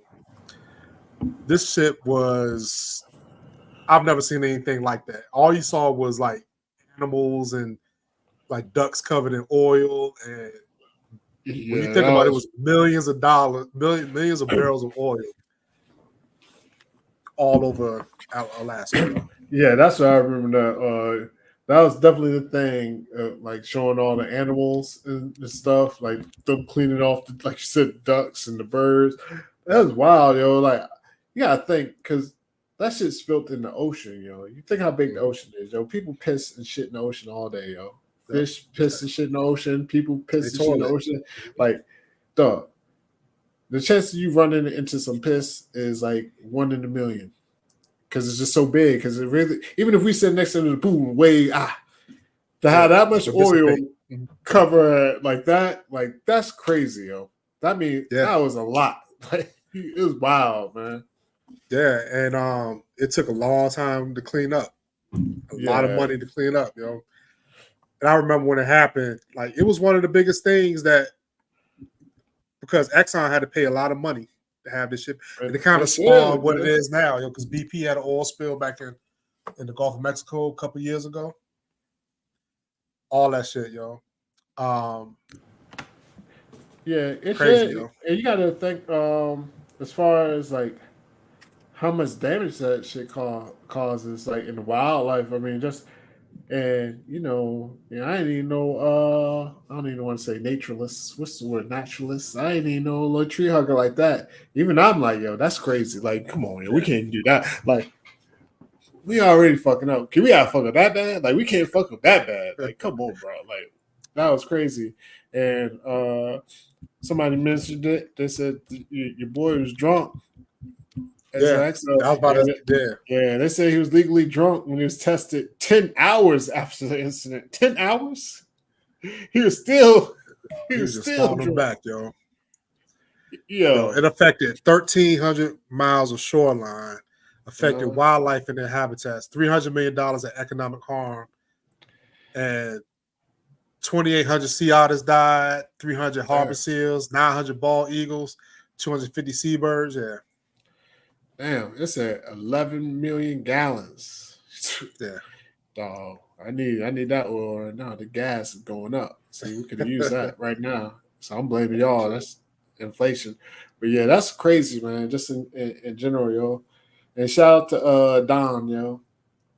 Because Don would be like, wow, this detergent can clean these ducks. Yeah. I'm like, word. I'm like, oh, I want some of that Don.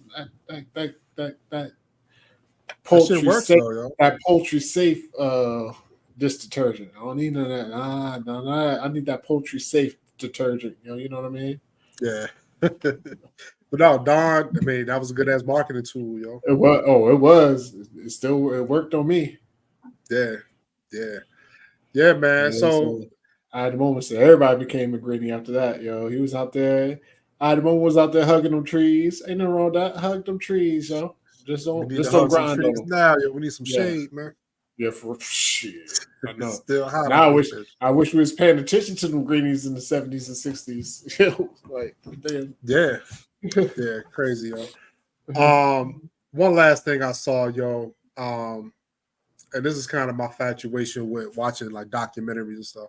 Ted Bundy, yo, 89. Executed, yo. So did you watch the Ted Bundy either documentary or the Netflix TV show? Nah, I'm laughing because that Ajax show, that Ajax, you mean that dollar store Ajax, but go ahead. I don't know why this is funny to me. This is funny to me, but go ahead. No, I didn't watch the Ted Bundy show. I'm not familiar. I'm definitely familiar with. I don't know what documentary you're talking about. I've seen like shows about Ted Bundy though. So I'm definitely familiar. Like they have serial killer documentaries. Then they had the Netflix actual. Yeah, TV they always show. do Ted. Yeah. Yeah, but it's funny how like he's probably one of the most intriguing serial killers ever because they painted him as a good looking guy, which I mean. He had the look. He looked like a good-looking white guy, yo. Know what I'm saying? And luring these women to their death, yo. And it's crazy, yo. This was going on like in, I think I want to say it was Florida. Yeah, he was down there. Yeah, around Gainesville, around the University of Florida and all that stuff. But shout out to Netflix, yo, because Netflix they do deep dives into people's stories, the cases, all that stuff. I mean, I'm a documentary head. I can watch documentaries all day, every day, yo. I spent a lot of hours watching this stuff and just seeing how like women just he charmed them and killed them. You know what I'm saying? It's crazy. It was a different time back then too, though. You know what I'm saying? As far as like, people were more trusting of people. Like we might have been too trusting back then. Now I think we might be too non-trust. You know what I mean? How it sways, like depending on swing too. Yeah, one extreme to the other. But yeah, it's definitely a different time. Because like you said, yo, motherfucker. I mean, could be pulled over, car broke down. Ain't nobody like, you know what I mean? Somebody got to help him. They be like, yo, I'll help you out. You know what I mean? Because this is I know that wasn't his thing, but I'm just saying, just in general, like people will be like more trusting, more whatever. It's I mean, that we got away from that. Yeah, so I mean, it's crazy because like it got to the point where when we were kids, yo, I don't think my dad knew who I was. They knew I was in the neighborhood somewhere. Oh yeah, you just went outside. It was a wrap. You know what I'm saying? Now you got people can't even want to leave their kids. Kids are probably safer now than they were back then. If you look at it, yo. I mean, But we don't know our neighbors like we know our neighbors. When you said probably, hell yeah, because now Yeah. kids don't do nothing. They don't do nothing. Yeah, they stay in the house. Yo. Or I mean, if they go outside, you know exactly where they are. Like it ain't like how it was before. Yeah, we get on our bikes and we gone, yo. Karen said, yo, people used to hitchhike. Yo, just think about that, yo. You would get out on the road. Both of y'all crazy, yo. Yeah. The hitchhiker and the hitchhikee, whatever the fuck. You just be on the road, just throw your thumb up, be like, and somebody just pull over, be like, yo, can you ride? This is Uber before Uber. And you just get in the car and you just go. Like, some people you don't know nothing, yo. Yeah, that's crazy, yo. I wonder what the probability is of safe hitchhiker encounters versus non-safe hitchhiker encounters, yo. Because now hitchhiking is not like it used to be. But I just listened to this audiobook by this guy named Frank Fagluzzi. He followed truckers. So serial killer truckers. So there's a lot of women who get kidnapped by truckers, and in the back of the truckers, they be having like dungeons and torture devices in the back of their trucks, yo. This is like happening in real time as we talk today. It's crazy, man. So hitchhiking is dangerous. I never thought to pick up a hitchhiker. I don't have. When the last time you seen a hitchhiker? He said a lot lizard. That's what I was looking at. I was like, you're like, dude, the truckers be picking up them lot lizards. First I want to say, when you say what's the percentage, I would literally, I'm willing to bet, like, you know, monies, it's probably less than what we think. Like, you think percentages, you'd be like, you could be like 1%. Like 1 in 1,000 is less like 0.1%. You know what I mean? So it's probably, and at that time, as many people that was hitchhiking, like, this is definitely not like today. It was hundreds. I mean, I ain't gonna say hundreds. This is fucking America. Like, how big it's probably thousands of people hitchhiking. Mm-hmm. So honestly, the chances are a little smaller than what you probably think of getting like murdered.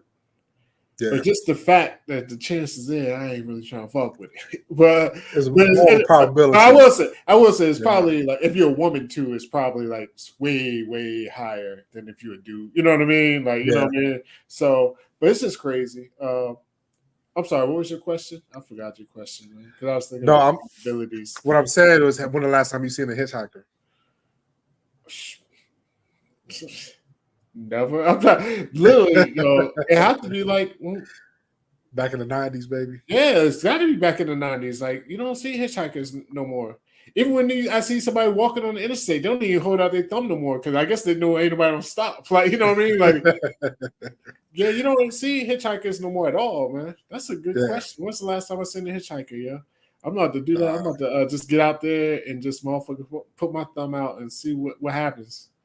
Yeah. You'll see. You probably get some popo roll up on you, yo. Know what I'm saying? MCAT said he hitchhiked 150 miles with a backpack. Oh, that's it. There you go, bro. He said my final ride was in the state trooper sedan with the cuffs on or off, though, bro. Was you in the front or the back? Yeah, that's what it is. Like, get some exposition on this, yo. Yeah. There's a lot more to that story. It may be a lot more. I don't know no state trooper that's gonna let you do it, yo. You watched that documentary about the hatchet guy? Smash like the dude. That was crazy, yo. He ended up being the motherfucking murderer for real. Yeah. You know what I mean? Yeah, and that's the scary stuff you look at, man. I mean, he said in the back, but no cuffs. Okay, all right, there you go. But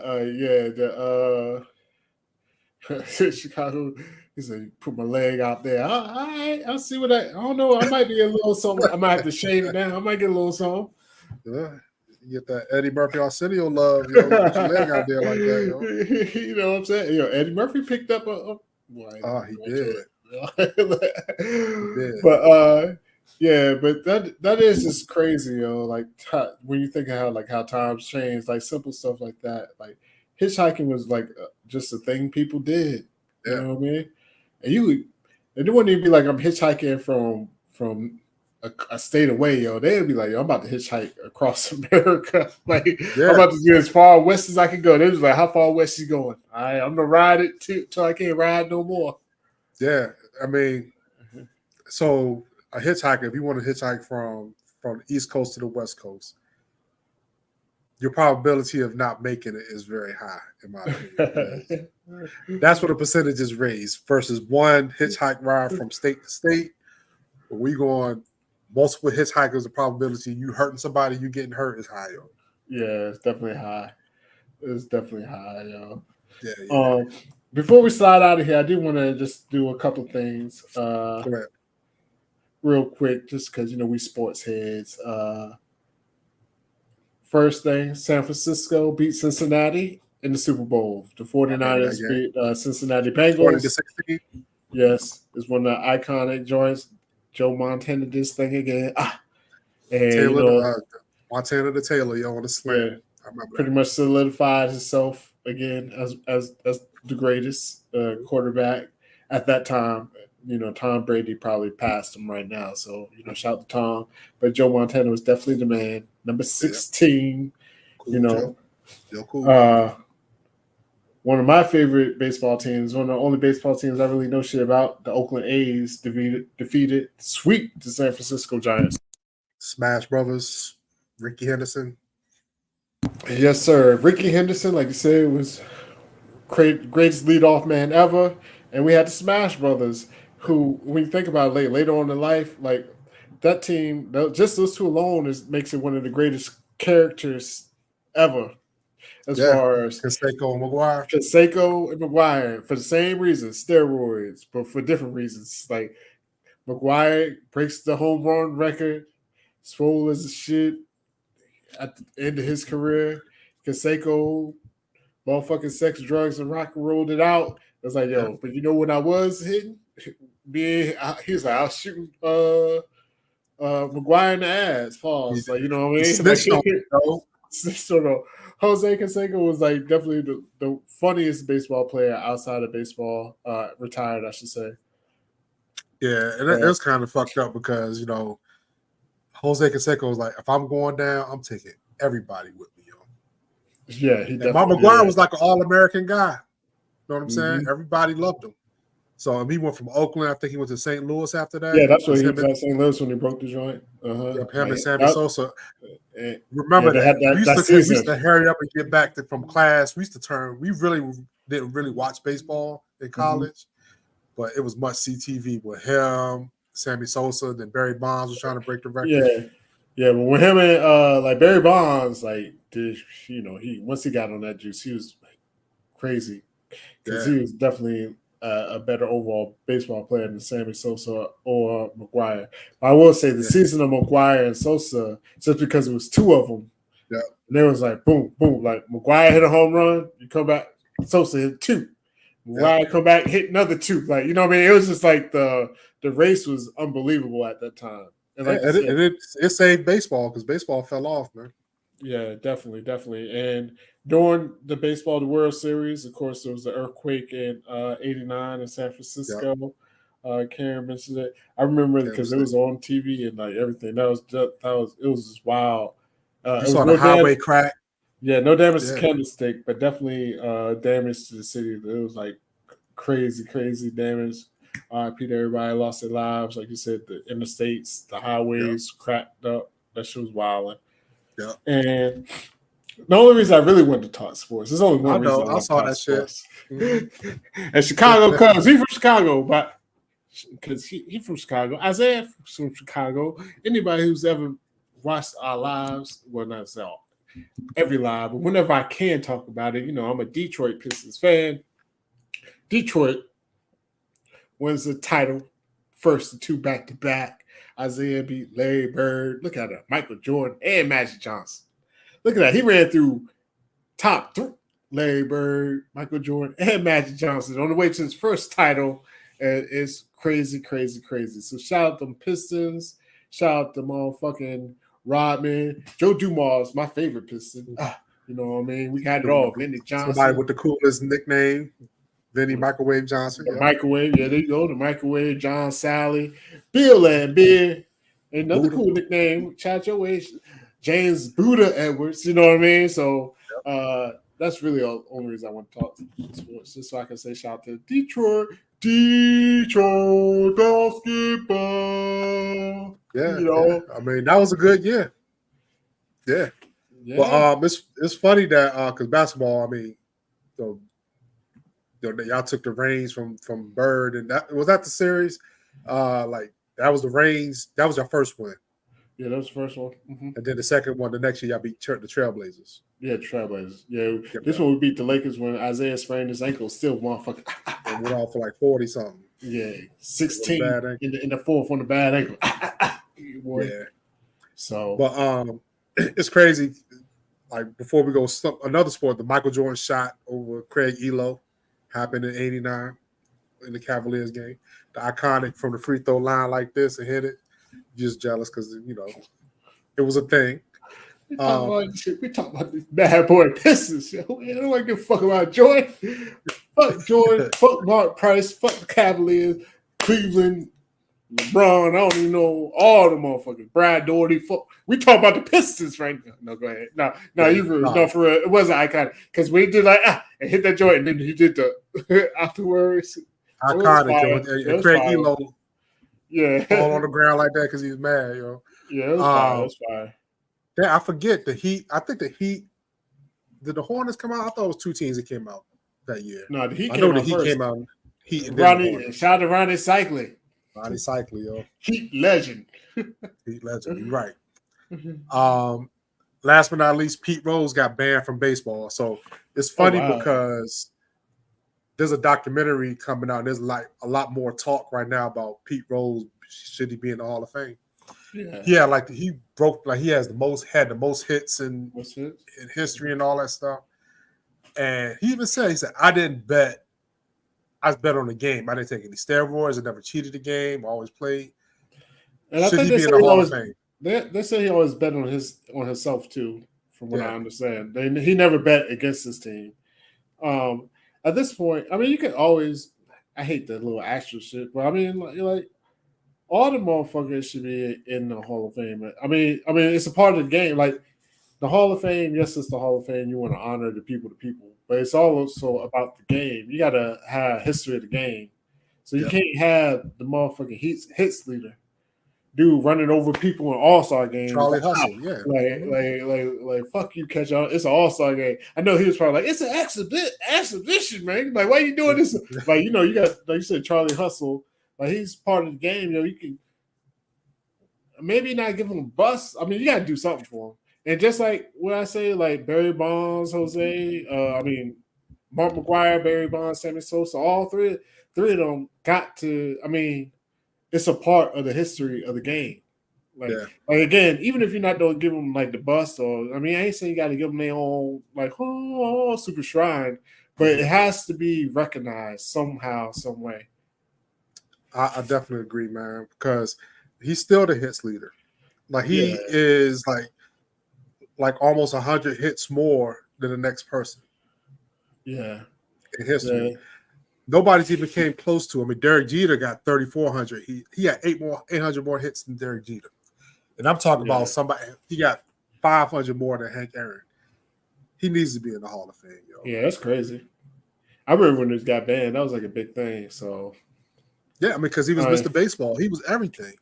Yeah. Because even if you didn't watch baseball a lot, you always saw Pete Rose highlights sliding in, running over people. That was his thing. Yeah. You know what I'm saying? But no, I definitely agree with you. I think people who revolutionize the game, change the game, you got to capture the history of the game. Yeah. So. I went rougher for a funny. We said this is what we said. We said fuck Caesars. I don't care about underdog. What's the other sport say? Prize picks can suck my. Hall of Fame should open up a sports book for rules. Like, extra marketing, yo. No, just play right into it. Hall of Fame committee, y'all need to get this paper, yo. They got this gambling is real out here. But it's funny how gambling's just changed in general too, though. Like gambling used to be, oh, I had to go find you a bookie, some underground, this and that. You go into We had a book here, like on our team. for Like, real? in You college, had we had people that was going to bookies. Yo. But that's what I'm saying. You had to go find some underground, some secret black market stuff. Now gambling is so out in the open. It's almost like I said earlier with the other joint. Like it was so far one way. Now I'm thinking it might. It's so many like young kids gambling, like young dudes. I feel some of these. This don't be bad, you know. I think so. Like I mean, it's already. I mean, people are already getting in trouble for that shit. Yeah. Yeah, and I'm not even talking about. I'm just players. I'm talking about like people for real, for real. I'm talking about some of these kids losing.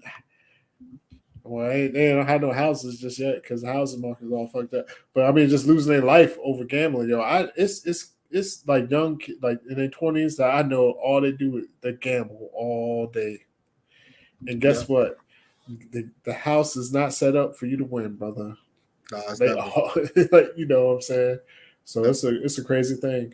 I don't even gamble in Vegas, yo. I watch other people gamble. I just don't want to lose money. I know I'm not going to win. Like it's the probability of me getting struck by lightning before I went big in Vegas, yo. I do gambling in Vegas, but you already know what I do. I do like the penny slots. I take like $20 and buy like enough, and then just do penny slots. Once that's it, I'm good. Yeah. I've never been a big gambler though, as far as like game, like because you lose your money so fast. And you know I'm so cheap. I'm like, man, oh my god. Once I lose that, I'll be mad. Like that's what I'm saying. If I gamble, I'm just gonna lose some money, and I'm just gonna be mad the rest of the day. I'm like, man. It don't matter what it is, $20, $50. Like if I $50, I'm gonna be like, man, you know what I could do with $50? Like literally, I could have got. I can't gamble. A couple of hoodies. I mean, anything. Exactly, I mean, I just be like, yo, I could have did something. Like I'm so pissed off about this $50. I can't. Yeah. Look, I can't separate my fandom from gambling, yo. So like. If the Commanders, Redskins was playing against the Cowboys, I would never, ever, ever in my life bet on the Cowboys. Yo. Even though the probability they might beat us, I could never win money. I would feel bad about that. But kind of piggyback off of what you were saying about gambling, because you saw with Jonte Porter. Yeah. You know what I'm saying? So for y'all who don't know, there's this NBA guy, his brother, Michael Porter Jr., played for the Nuggets. His brother was betting on the games and working with people to game the system. He about to go to jail for like 3-4 years, but he would just be like, he'd tell people I'm hurt and can't play in the game. His brother Deontay Porter plays for Toronto Raptors. He does a betting on the games, like where Prize Picks and these fantasy sports betting. You don't bet just on the game. You can bet the player. So his over under, he's like a bench player, but his over under would be like 5 points. So he worked, conspired with people, boom, boom, boom, bet the under. He came in, and said, oh, I got poked in the eye. Like one time he said he got poked in the eye. One time he said he got sick. Mm-hmm. So he would come in the game, play for a few minutes, and then just be like, oh, I'm sick. I got to leave the game. So he'll only have 3 points instead of 5. And like these are low numbers. Like he's an end of the bench player, low numbers. He leaving the game with 2 points. It got picked up by the gambling sites and the FBI because it was high amounts of money being gambled on him for some end of the bench player that nobody even knew who. I didn't know Michael Porter had a brother in the NBA. Played in Missouri. Yeah, I didn't even know he was in the NBA. So yeah, but for point shaving to the lowest degree because he was definitely had no impact on the finale of the game. But he was getting out and he ended up getting caught. And like I said, it's a big old thing now. Yeah. And you know what? It's funny because he was still making sitting at the end of the NBA bench, he was making between $300,000 and $400,000 a year. Just to have the best seats in the arena, access to the best medical help. And you're making what most people make in a lifetime. Sitting at the end of an NBA bench. But they said what happened was he got in deep. He was betting and got in deep. And that's what it always is. That's what happens. He got in deep and he needed to get out. And it was like, all right, if you want to get out, do this. Because they said he only made he made like 20 or 40, like $40,000 off of it. And Yeah, like you said, he's making peanuts. so much money per year. His brother's in the league on top of that with a big ass contract. So Yeah, it's just crazy, yo. It right. is what it is, man. I mean, It is, man. But that's the thing, and I would say this, yo. I've never been a conspiracy theorist in my life, and I will never be one. But when people say like sports is rigged, they don't understand sports can't be rigged by the big brother. It's more the players doing it because shaving and gambling and all stuff. Because you can get in trouble. It's against the law to actually for a business to rig it like that. You know yeah. what I'm saying? And I don't even think they get rigged by players no more. I mean, lower end players like that because the Yeah, players I make don't too know. much. I mean, they make too much money to rig a game at this point. Yeah, it'll be a Jonte Porter Yeah, versus somebody like at the end of the day. Anthony Edwards or something like that. You know what I'm saying? Oh boy, okay. He said, look at his translator, yo, motherfucker. I still don't trust that story though. I ain't That gonna shit, lie. I'm a conspiracy theorist on that shit. I don't trust that one. Yeah, they was moving No, money. They was doing big money too. millions. Yeah, Yeah, and I was like, he was like, yo, your boy just played an I don't speak English card, basically. That's all he played. Bro, that bro been over here for a couple of years now. Like, dog, you know some English. and plus, obviously he wouldn't bet himself. He would have somebody else bet for him. Yeah. And then dude ain't snitch on him, yo. Yeah. Now he about to go to jail because of that shit, yo. Yeah, I ain't no snitch on him either, yo. I'm about to get. He don't look out for him when he come out. Oh, he had to, yo. It's already set up, yo. He gonna get broken up. Cause Otani about to get that $700 million contract. Yeah, yeah, man. So, yeah, I know we talked about 89, but if you know us, you've been following us for a while or coming to the lives, we go on a lot of tangents, yo. It's just what we do every night, yo. Shout out to Corey, man. Corey be back next week. He out there on some cruise and doing something, having fun. I know he missing not being here, but it's all good. We winding down on the year in review. So next week is 99. 99. 99 was a big year, yo. Party Yeah, I like it's think 1999. well, we did 1990, so I'm probably 99. Yeah. Yeah, then we might do 2000 just for Y2K, and then we're gonna switch it up. Oh no, I just saw Chorus of Love Booty. I was like, is that? Yeah, he's on the I love was like, boat. I was like, I saw this Love Booty. I was like, what the hell is that?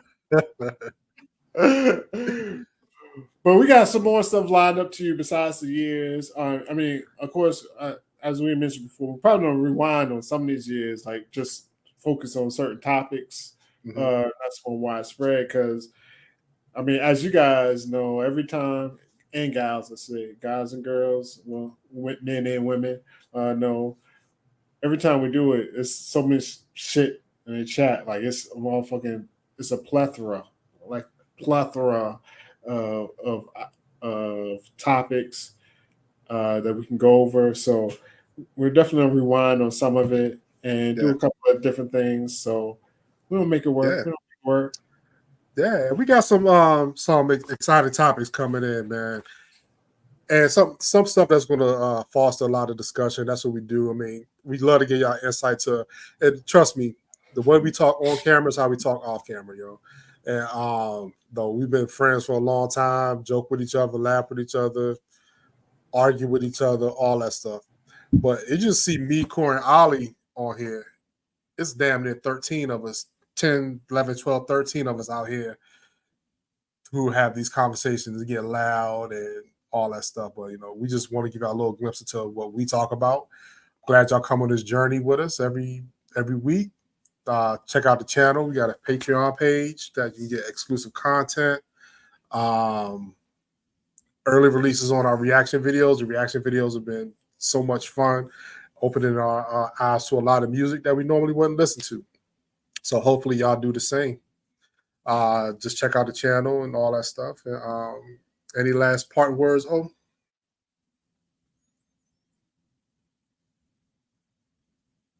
you need me to fill again? You on mute? Damn, my bad. I definitely want to say, shout out to everyone who's joined. Like, we appreciate it. It's crazy, man. Thank y'all for stopping through and commenting. Like you said, the chat's always super live. Yo, the chat be funny as hell. Y'all funny as That's shit, yo. I'm mad Corey here just because I can read the chat more. So, but definitely everybody came through. I know some people had to leave like Shannon, but Marie, Jabbar, as always, Chicago Cubs, Alan Martins. It might be first time I know. Well, I missed a week, so but shout out to Alan, first time or last time watcher. We love you anyway. Karen, as always. You know what I'm saying? So Valerie, Zozo, yep. Yeah, Zozo, bro, for real. You got to come back, yo, bro, for real. Was throwing them out there. I'm with them. Valerie, funny as fuck. Yeah. I don't know if should say that. Funny as heck. You know, it's already out there, yo. Yeah. Funny as fuck, Valerie. You know what I mean? So everybody, tall man Randy, new man to the chat. Yeah, dropping facts, fact history, checker, yo. and good thing. The fact checker, Kathy McBurney. Thank you as well coming through. Everybody, I know I probably missed some people, but you know, if I miss you, blame my head, not my heart, type of deal. You know what I mean? Yeah. It's funny though, man. Like, you know, like I said, check out the channel. And y'all doing a good job of giving us the reactions, music to react to, comedies to react to, just a lot of content. And it's interesting to see how like everybody's musical upbringing, man.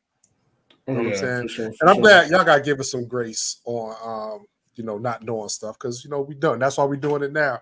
But I will say this though. If you mean to us, too mean, you do get blocked, yo.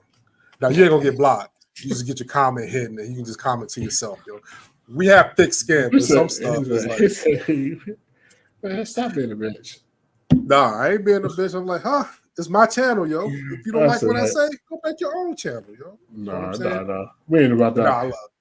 We it's about fun. that. It's all love. Yo. We can take criticism all day, but when it gets a little bit like all right, over man, the top. we can, yeah. But you know, man, we ain't gonna blame it on nothing. We just gonna blame it on the rain. Blame it on the rain. Yeah, you get much love, though. I love it, yo. There you go. Blame it on the rain. There you go. Ollie taking us out with his Milli Vanilli, yo. Phenom 202, Hollywood DA. Yeah, we'll be back next week with Corey Roy back in the mix, yo.